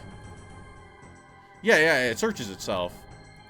The question is, like, are you going to be playing, like, an additional card to be able to search more? Or are you just going to play, like, just itself, and it's only going to search itself? And then the third one... I mean, I guess at the end of the day, even after you play the card, you get 3, so you get, like, draw a follower, recover 1, deal 4. It's not that bad. This card's okay. At the end of the day, you have to include it. Like, the cards with mode, if you're going for the mode deck, you're going to be having to play all of them. So, just remember that. I can't really talk too much. I read this card, and this card tells me they did not know what the fuck they were doing. I hate this card. So, 5 mana, 4/4, Fanfare. Select a mode to activate. Summon a copy of this and give it Rush. Summon a copy of this and give it Ward. And give... Oh, wait. What the fuck? I think I read this and I didn't read the full thing. Give all ally copies of this +2/+2. Okay. You probably always take the Rush, to be honest. I doubt that you'll ever take the Ward. You're going to be playing this thing down on 5 and getting the ability to trade with something for free. Basically get an and summoning. This is Anna and Greya, if you really think about it. And on Super Evolve, we're going to be able to replicate. We're never going to be Super Evolving this, because think about how good Super Evolve cards can be. And this card, I don't think, is it. But we're going to be able to, once we get the thing, you know, you're going to be able to get a 4/4 or 2 6/6s, right? You're going to be able to get 2 6/6s at the end. Is that good? This card's okay. This card's like kind of mid. But we have to play it.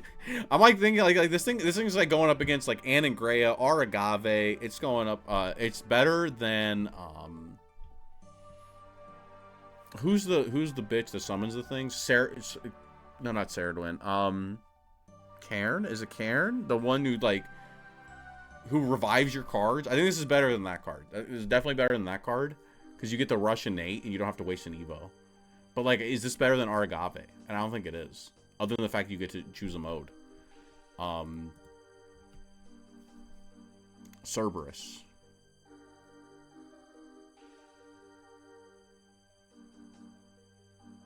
Oh, like cards you can super evo? Yeah. I don't know, at the end of the day, it's a card that has mode on it, so you're going to be playing it. Castle of Entwining, 2 mana, fanfare, select a mode to activate, draw a card, give a random ally follower on the field, +1/+1. A little bit of a buff for, I guess, the aggro deck, or for, like, the deck that just, like, stuff gets to live. It chooses a mode. And engage for 1, destroy this card, replicate the effects of this card's fanfare ability, which means you get to select a mode again. So 2 modes for 3, just like the other card. Realistically, I mean, giving a card +1/+1, you're gonna be able to engage this randomly, get 1 extra reach on like a turn that could be impactful, that can be big. The draw card, and then when you get double, it's pretty good. Yeah, the extra faith. I mean, like if you really need to, but like, I don't think it's like a super good like super evo. Like I think about like when you're playing Abyss, usually like super evoing the Olivia. Like there's like a lot of cards that I just feel like there's like a lot of like cards that you want to be super evoing, but I guess it just depends on what the deck looks like. Which we will be building decks. We'll be looking at decks and building some decks for a video after this. So I guess we'll try to figure that one out and see what the decks look like. Spirited Gravekeeper, 2 mana, 2/2, enhance 7, reanimate 5, and reanimate 3.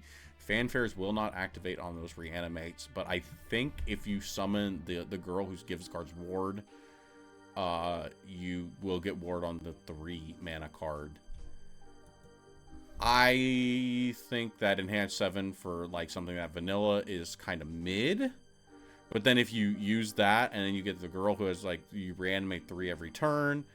When you super evo her and you pull back a Vuella with this, and then you super evo the Cairn or whatever her name is. I don't remember her name. I'm so sorry, guys. But you super evo her, and then this thing gets the proc, and then that gets the proc, and you have the second super evo on the next turn, and you get the Vuella on the board to buff your card. That's like kind of cool, I guess. I don't think that's a constructed play. I feel like that's like a draft play, but I don't think this card's terrible. I think it could do something, but like probably not constructed. Next up is Supplicant of Entwining. Fanfare, select a mode. Mode generator. On top of, there's like 2 cards before this that had modes. Fanfare, we either deal 3 damage to an enemy follower or restore 2 health to our leader for a 4 mana 4/4. And on Evolve, we're going to be replicating this Fanfare ability. 3 and 3. I mean, it's like kind of like Aragave, right? It's an Aragave that doesn't hurt you. If you really think about it, if you really think about it, it's probably an Aragave. Potential to heal. I don't think this card's bad. I think this card gets a lot better once you get both. Oh, Charon. Thank you. Yeah, I'm sorry. We're struggling out here. Charon. I didn't play that card that much. I played a little bit of Abyss near the end of the format. Next up is March the Brutes. 4 mana. Deal 2 damage to 2 random enemy followers and the enemy leader. I mean, draft card. Terrible. Next up is Ephemeral Demon Princess. She's cute. I like her. I like Oni girls. 8 mana, 4/6. I'm not ashamed. I'm not ashamed to say I'm not above it. Not beneath it. Fanfare, select 2 enemy followers on the field and destroy them. Deal 4 damage. Storm. It's like Odin. It's like it destroys instead of banishes. I can't believe you take that much damage. This card is fucking terrible. I mean, like, at the end of the day, it's a card with Storm. This randomly going to be an aggro Abyss because it can peel 2 wards. But I do, and yeah, it's like the same thing as Odin, right? You don't care that they have barrier because it destroys. Damn, why does every blood card say take some absurd amount of damage? Like if you're aggro Abyss, can you take 4 on 8? You probably can't. Yeah, like what's your payoff, dude? When they print Dark Feast back, it better be equal to the number of damage you've taken. Like it can't be like number of times you've taken damage. We're taking too much. Okay, I want Dark Feast back to be like I've taken 20 damage this game. Delete my opponent. Next up, last card is Devotee of Entwining. That other card might randomly actually see play just as Storm. Like, this game is, since people have been playing that, like, Cavalier card that's like a vanilla 7, like, 8 Storm or something, I'm not gonna...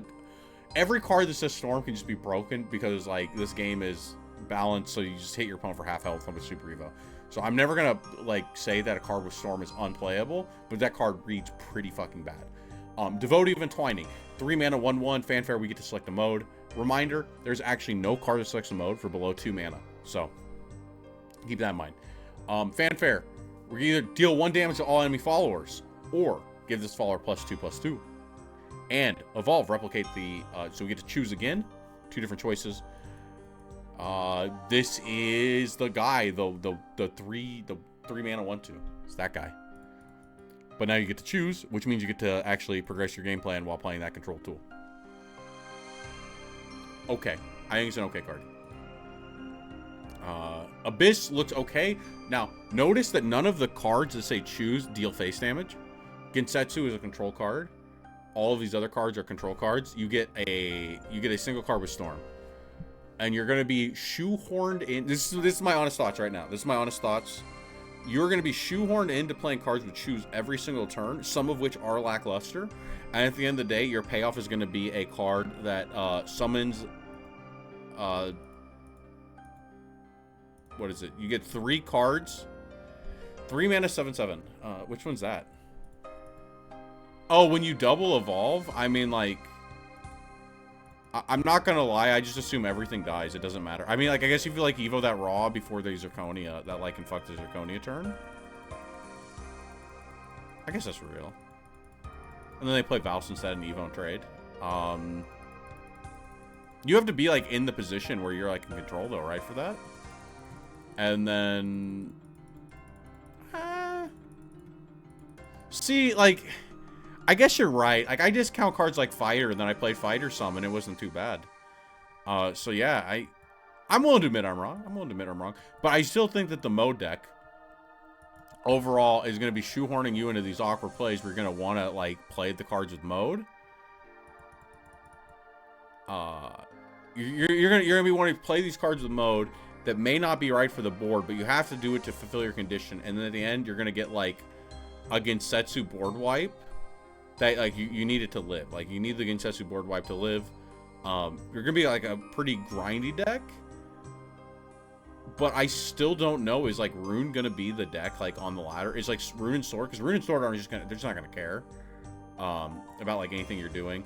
And then your payoff is this. Your payoff is gonna be this to be able to actually close games.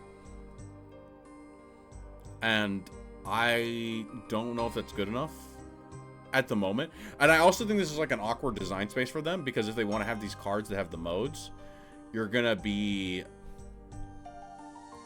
Even if this deck is not good right now, this card is either going to mean they're going to print the worst support you've ever seen, or this card is going to get, like, nerfed or cost something else to get nerfed within, like, 2 sets, I bet.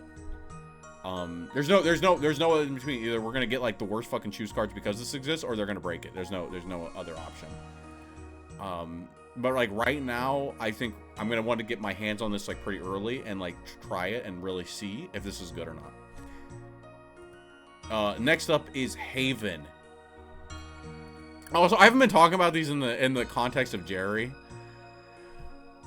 I keep forgetting that Jerry's a deck and that all of these can be pulled out of your random one of deck. I'm so sorry. I've been missing half of the review. I'm so sorry. Going forward for these last 2 classes, I will remember that Jerry is a card and that there is a second deck where you might need to talk about if you draw this or not. Next up is Morrowind Despair Manifest. 4 mana, 4/4. Fanfare. Add a Torrent of Despair to your hand, which is a 2 mana banish a random enemy follower from the field. Delay the count of all of your crests by 1. That means that, like, if a card says countdown 4, if a crest says, like, countdown 4, it's going to say countdown 5. Terrible with Lapis, by the way. But good with Morrowind. Evolve, we're going to get crest. Morrowind Despair Manifest. I think we can have 5. 6. Yeah, Marwyn hit the gym when he died. When Marwyn died and he came back, he said instead of being reposed and being asleep, a little bit of lore part, right? He said, I don't know. I just remember he said like, "Awake, fight, open your eyes." And so yeah, he like he said, yeah, we're not going to respect the Sabbath and take the time off. We're going to hit the gym on Sundays. Sunday is for lifting in God's name. Yeah, but now we have the crest at the end of our turn. If allied followers didn't attack this turn, that's his entire thing. Repose. Even when he came back, he was kind of about like not attacking. We deal X damage split between all enemies. X is the number of crests you have. I think that caps at 5, or is it 6? Crest. I can't click on this. Crest, Shadowverse, Worlds, Beyond.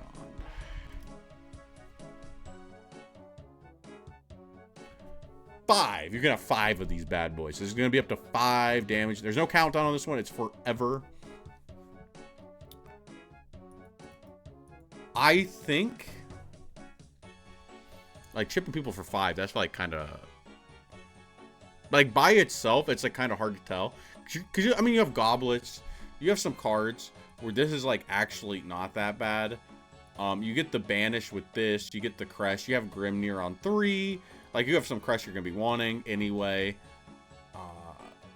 And then you get a little bit of support in here. And then if you're playing like the full Jerry deck, you got the Jerry crest, you got his crest, you got whatever other crest the other omens give you. It's just not gonna be too hard to like stack up on these and get the 5 and then just like clear the board or get a little bit, even if it's not clearing the board, if it's like poking, it's gonna help you like live a little bit longer. Like as a archetype, it's like it's like Control Haven. It's not like Crest Haven. It's Control Haven plays a lot of Crest, in my mind. Next up is Himika, Heir to Repose, 6 mana, 0/4. Doesn't matter. Our goal is to not attack. Fanfare, gain Crest, and Super Evolve. Set the attack of all enemy followers in the field to force. The Crest says countdown 4 at the end of your turn. If there's an allied, she's got to be on the board for the crest to work, but it is a crest that's just going to be sitting there for Marwyn's count. We give X random enemy followers in the field with 4 attack or less can't attack followers or leaders, and at the end of your turn, banish this card. X is the number of crests you have. It's going to board lock our opponent as long as she's on the board. You will have to super evolve the first one, and then you get to play the additional ones later. And basically, you need to like follow this up with like multiple copies, and your opponent has to play into with cards with 4 or less, and then you get to board lock them. It's very telegraphed, right? Because you have the crest, and then you get to hit the board. It's kind of like annoying because like I don't know how the crest activate, but it depends on like if they activate like first in, like they pop. So like imagine like an Amelia comes down, you've got the 5 crests, all the cards have like 3/2 wards. And then, like, if Marwyn's crest activates first, boom, you hit the, you would, like, hit the Amelia down to, like, 1, and then she would board lock, and then you wouldn't have to care about whatever the fuck Sword's doing. They just board lock themselves, and then you take the game from there. If it activates the opposite way, they're left with a 6/6 that could smack you. I guess their boards are still board locked, which is kind of annoying. No, they're not actually board locked because you killed 2 wards. So yeah, actually that's terrible because you'd no, because Marwyn's always gonna hit the Amelia, but then the Amelia wouldn't be board locked. Okay, yeah. I don't know. A little bit awkward of a crest. I think the Super Evolve plus the crest is a little cute. But then the real question is like, is this crest good? Not bad. I mean, like it board locks them randomly. They're incentivized to not play down like cards that are weak, right? Like they're not gonna play down like a Norman with this thing on the board. And then if the Marwyn crest gets to trigger first, that's the big question. If the Marwyn crest triggers first, then we are super golden, and we're gonna be able to punish our opponent for what they play. Next up is Shining Disenchantment, 4 mana, Amulet, countdown 4. Last words, deal 4 damage, split between all enemies, restore feed 4 defense to your leader, and engage, advances amulets, count by 4. 4 is the number of crests you have. So obviously it goes in the Marwyn deck. We engage it, it goes to 0, it costs 4. We get 4 damage split between enemies. Is that good? Hits face, heals us for 4. As long as our opponent doesn't have a board. Like, if you put this thing down on 4, then you goblet or something later. And then you do just hold it, right? So like, if you need it for like board clear, it's kind of like the needle, where like the needle by itself doesn't read good, but because you get to hold on to it and like your opponent doesn't have a lot going on, boom, you slap this thing down. Now you get to hold it for a little bit later, and then the heal 4 is quite annoying for them as well. I think that's pretty good. It's not bad. Next up is Congruent of Repose. 5 mana, 2/4. Fanfare. Select an enemy follower in the field and destroy it. So removal without an Evo, always decent.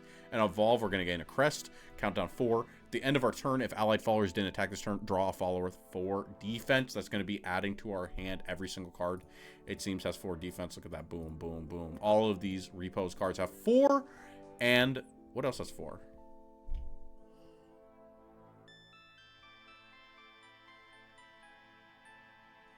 Cellophana's 3. Is Skullfane 4?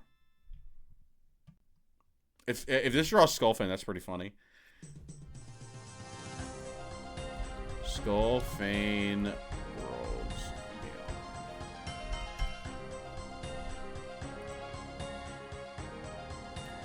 Skullfane support. You heard it here.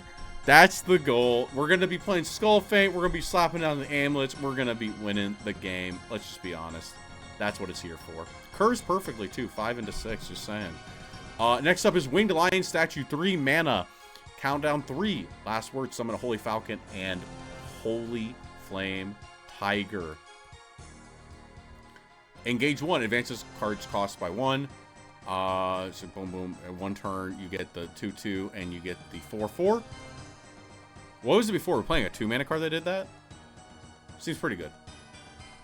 If you haven't noticed, like whenever they're like the Ward Haven iterations that happen where they started playing the Tiger Summon, it's just like the 4/4 that comes out for free is like when you get to pair that with the Cellophana, it's very powerful. You're gonna put this thing down on 3, you're gonna count it down once, and then it's gonna pop on 5. You're gonna be able to play it with the thing, and you get to win. Lion Statue summons, yeah, it summons the Falcon and the Tiger. It's broken. This card's good. It's like actually quite good. And Skullfane support. I swear to God, that's what this is.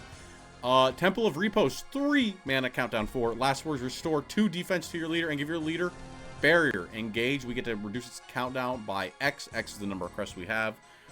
3 mana, gain barrier, heal 2. Quite annoying in the deck that we're trying to stall with, and just like pop our opponent. Barrier is quite good with, especially these like very ignorant cards, like people just Kagami's Odin Evo Face, right? It's not like in Shadowverse 1, Barrier like Face was sometimes fake because the decks would just like do like a lot of packets of damage. It was very rare. Cards just went bwop for 20. In this, it's like quite annoying. Where like cards are just like chunking you for half of your health, but now card that gives our face barrier. Been waiting for this because I've been fucking tired of sword killing us from full health. Or like near health, half health. We have a little bit to stop that and then, you know, start dragging out the game. Next up is Supplicant of Repose.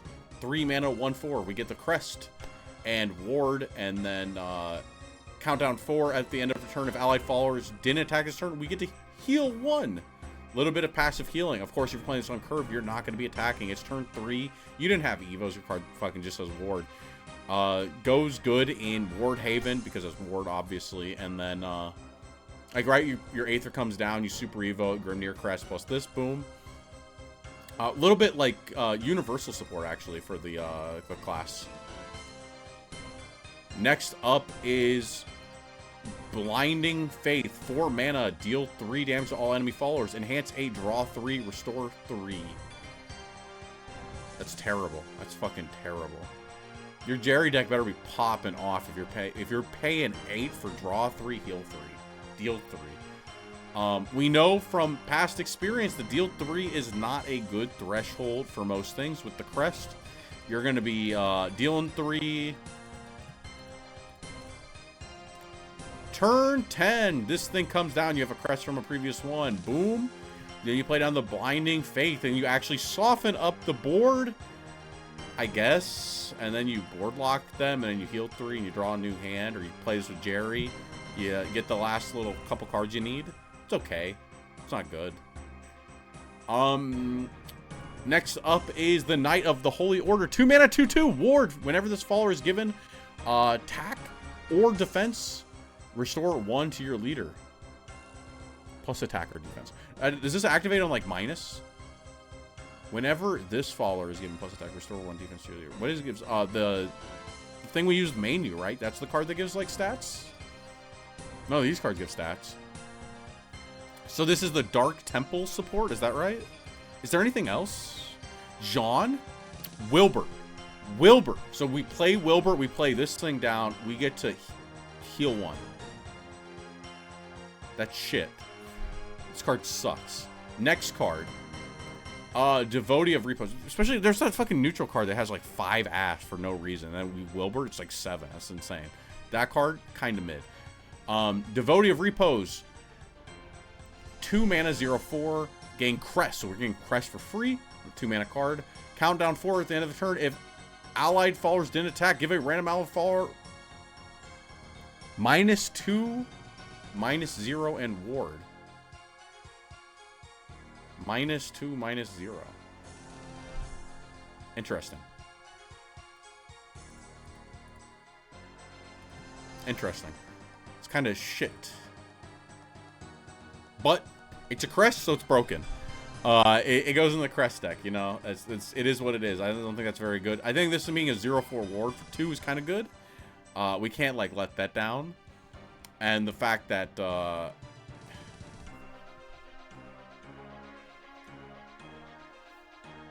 what are the good cards that like would realistically get ward that don't naturally have it? Like Haven's entire archetype is ward. So what are you putting down that doesn't have ward? Because it doesn't work with Wilbur, right? It doesn't work with Wilbur, so it doesn't have ward. Like, you can give Skullfane ward. That's kind of cool, I guess. And then you don't die. The crest is kind of weird. It's just a crest to get the crest. Anyway, next set of cards. Rodeo, he might be good. He might be good. He's got the removal on him on the Super Evo. Portal Craft. I'm excited for Portal, but I've read Lysina, and guys, it might be rough. If you're a Lysina fan, you might want to look away. You might want to close the stream. You might want to close the video. Lysina's cards are gonna be sad, but we're gonna go over it. And Melody Manifest. Lysina is the like you shan't have false idols because she's an idol, like an actual pop singer idol. And then, yeah, when she came back, she was a bigger idol after she died, so. 4 mana, 2/4. Fanfare, add Melodious Melody to our hand. Melodious Melody is a 1 mana spell. Select an allied follower in the field, destroy it, and deal 4 damage to a random enemy follower. We're going to be destroying our cards, because that's her thing, right? Destroying things, and then them, like, coming back better than ever. Can't be destroyed by abilities, so that means that, yeah, you can hit Lysina. She's not destroyed. Boom, we still get the 4 damage. And on Evolve, we get the White Psalm, New Revelation. Okay. Guys, this is the worst fucking... Yeah, the sex class. These fucking cards suck. Also, if Lapis attacks, he doesn't get the ward. Oh, I see the first Lapis. Countdown 1. Restore 1 defense to our leader. On last words. And then we get the Black Psalm. And the Black Psalm says, countdown 1, last words, deal 1 damage to the enemy leader. And we get the White Psalm. Takes 2 turns to heal 1, deal 1. And it takes an Evolve on 4 on an understated body to get that effect. This card's really fucking bad. But I will be playing Lysina on stream. It'll be one of the first decks I build, and I don't give a fuck. We're gonna try. And we're gonna see how bad it truly is. I think it's gonna be the worst fucking deck. It's so bad. Okay, let's try to be positive. Let's try to be positive. Let's show Axie Heir to Destruction. So this is a 3 mana 2/4 ward. Can't be destroyed by abilities, so it's gonna be able to stick. Yeah, isn't that cool? Portalcraft has a 1-drop. It's called Puppets. It's called the fucking... Did you read how bad the Ryo cards are? Dude, they are like... They did not want these cards to be good. Except for Sword. Sincero and Octris are kind of insane. Actually, Heir to Destruction. 3 mana, 2/4. Ward. Can't be destroyed by abilities. We're going to be able to proc our destruction effects without losing board. And on super evolve. Okay, we got to... This is going to be fucking good. Deal X damage to enemy leader. X is the number of other allied cards on the field. So, they may super evo Odin to hit you for 7. But you're going to super evo this thing and deal 4 damage to the enemy leader and destroy all other allied cards on the field. So if we have the perfect board for this deck is going to be 4 eggs. You're going to have 4 eggs on the board. And then you're going to evo this thing. And you might heal 2, deal 2. You might burn 4. And then you're also going to burn an additional 4. I like that this doesn't destroy your opponent's board. That would be too good. That would be like, imagine that this could like clean up literally a single follower on your opponent's board. Instead, this thing will have 5 attack into your opponent's I don't know. Your opponent's gonna have like some fucking board. It's not gonna do shit. If the Lysina deck wins a single game tonight before I hit Emerald. In Emerald, I'm pretty sure I can win a game. But if the Lysina deck wins a single game tonight before I hit Emerald, I will actually be surprised. Super evolve. Jesus fucking Christ. Next up, Devastating Soprano. 2 mana, we're going to be able to select an ally card on the field and destroy it, and we get to summon a White Swamp. See, the thing is, if you had a 1-drop, it'd be too broken, because the egg is supposed to be Evo material. But yeah, we get out the egg early. We're going to start, I don't know, pressuring our opponent's life total. We're going to be doing something. I'm not sure what that something is, but we're going to be board locking ourselves with these eggs. Hopefully they do something. The eggs can also be banished, by the way, obviously, because they can be destroyed. If you feel really BM before killing your opponent and you got the Odin on board, you might want to get rid of the egg. Next up, we have Congregant of Destruction. 6 mana, 3/3. Fanfare. Destroy X random enemy followers. X is the number of other allied cards on the field. Destroy all other allied cards on the field. If you have 4 eggs, 4. That's going to be pretty good, actually. I don't think that this card's that bad. This is probably the best card in the Lysina archetype and is the only way that your 4 eggs will ever pressure their health. Is it 4 eggs, guys? I don't actually know. Do you think it's 4 eggs? Do you think it's like 3 eggs? How many is the optimal number of eggs? It can't be 1. We can't be playing 1 egg. We definitely need more than 1.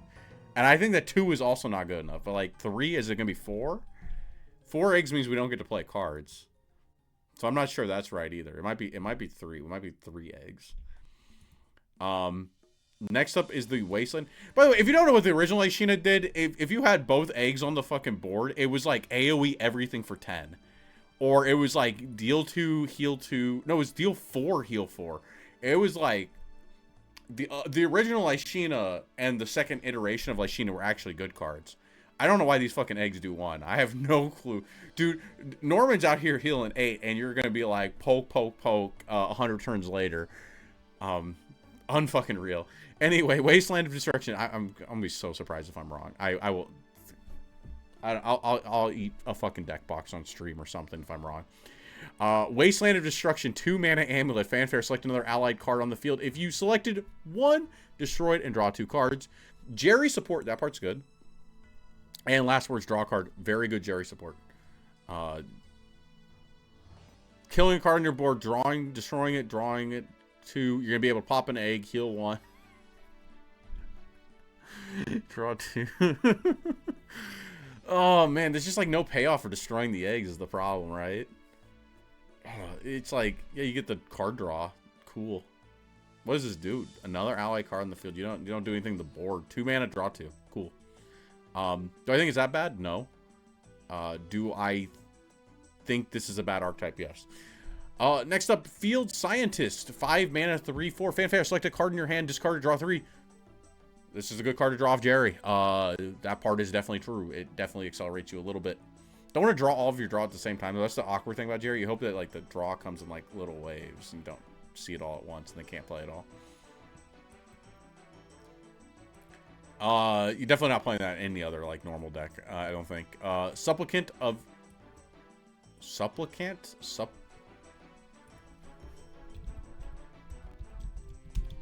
Like, I've never seen that word in my life. I'm not going to lie. Oh, for those who don't know, supplicant is somebody who asks for something, often in a position of humility. So this is like, please, Lysina, give me the destruction. This is the simp card. I had never seen the word supplicant before this, so. Fanfare. Select another allied card on the field. If you selected one, destroy it and deal 2 damage to a random enemy follower. You gotta destroy something. Like that guy said, you know? Ark said, I can't believe 3 separate 2 costs that need to destroy something. We don't have 1 cost. Figure it fucking out, dude. Figure it out. Get the puppet first. And you get 2 damage after you kill your puppet. Evolve. Replicate the effects of this card's fanfare ability. Gotta have another card to destroy. Better have a lot of puppets on the board that didn't trade. Next up is Wired Assault. 4 mana, select an enemy follower on the field and destroy. Add 2 puppets. See, there we go. They know what they need. They know what you need. They got it for you. Draft card, I guess. You don't play some puppets. You don't play. Yeah, you probably don't play some puppets. You don't play this in puppets. Next up is Supersonic Fighter. 7 mana, 3/3. Fanfare. Summon and Ominous. This is the one that 3. AoE's the board for 3. On Evolve, I give it +3/+3. This thing's broken in Take 2, I think. I don't know. Like, Take 2. This card's broken in Take 2, right? Non-evolving AoE board wipe. 2 bodies. Seems pretty good. Yeah, Take 2 card, in constructed. It's like good for the, in the Jerry deck, you're going to want as many cards as humanly possible that don't require you to evolve that can magically make you fucking live. Just 11 turns. I know that, like, everything we've looked at, even Azudia is going to be killing you first before, like, you can fucking do your retarded ass, like, Jerry combo on turn 14. But, you're going to want the Supersonic Fighter to be able to potentially peel a board and magically let you win. I'm just going to say that. Like, you'll be glad you draw this randomly. Next up is Devotee of Destruction. 4 mana, 4/4. Fanfare. Give this follower +X/+X. X is the number of allied cards on the field. Destroy all other allied cards on the field. You'll be popping your entire board for an 8/8.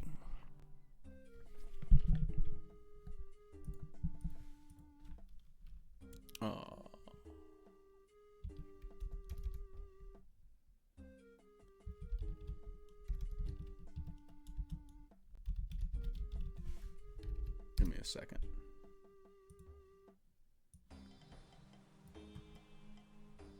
Did you guys... Oh, no, this is the wrong one.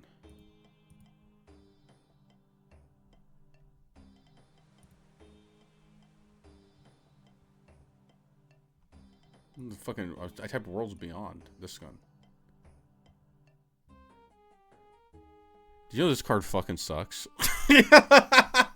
Do you know how much better this card is than this? Do you like this is a card that goes in a tempo oriented deck, blows up the board,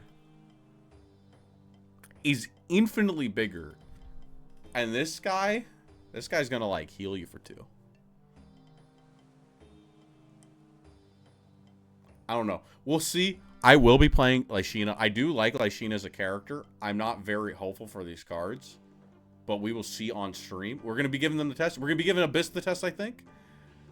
It procs the egg. The problem is I don't think the eggs are good. The eggs are like, you got to have like 4 eggs. You got to have like 4 eggs. And then I still think that's not very good. We're going to do our best, though. We're going to actually get into deck building in a second. I'm going to keep recording. And we're going to start deck building, but I'm going to actually hit this upload. I'm going to stop recording. I'm about to throw up this on YouTube.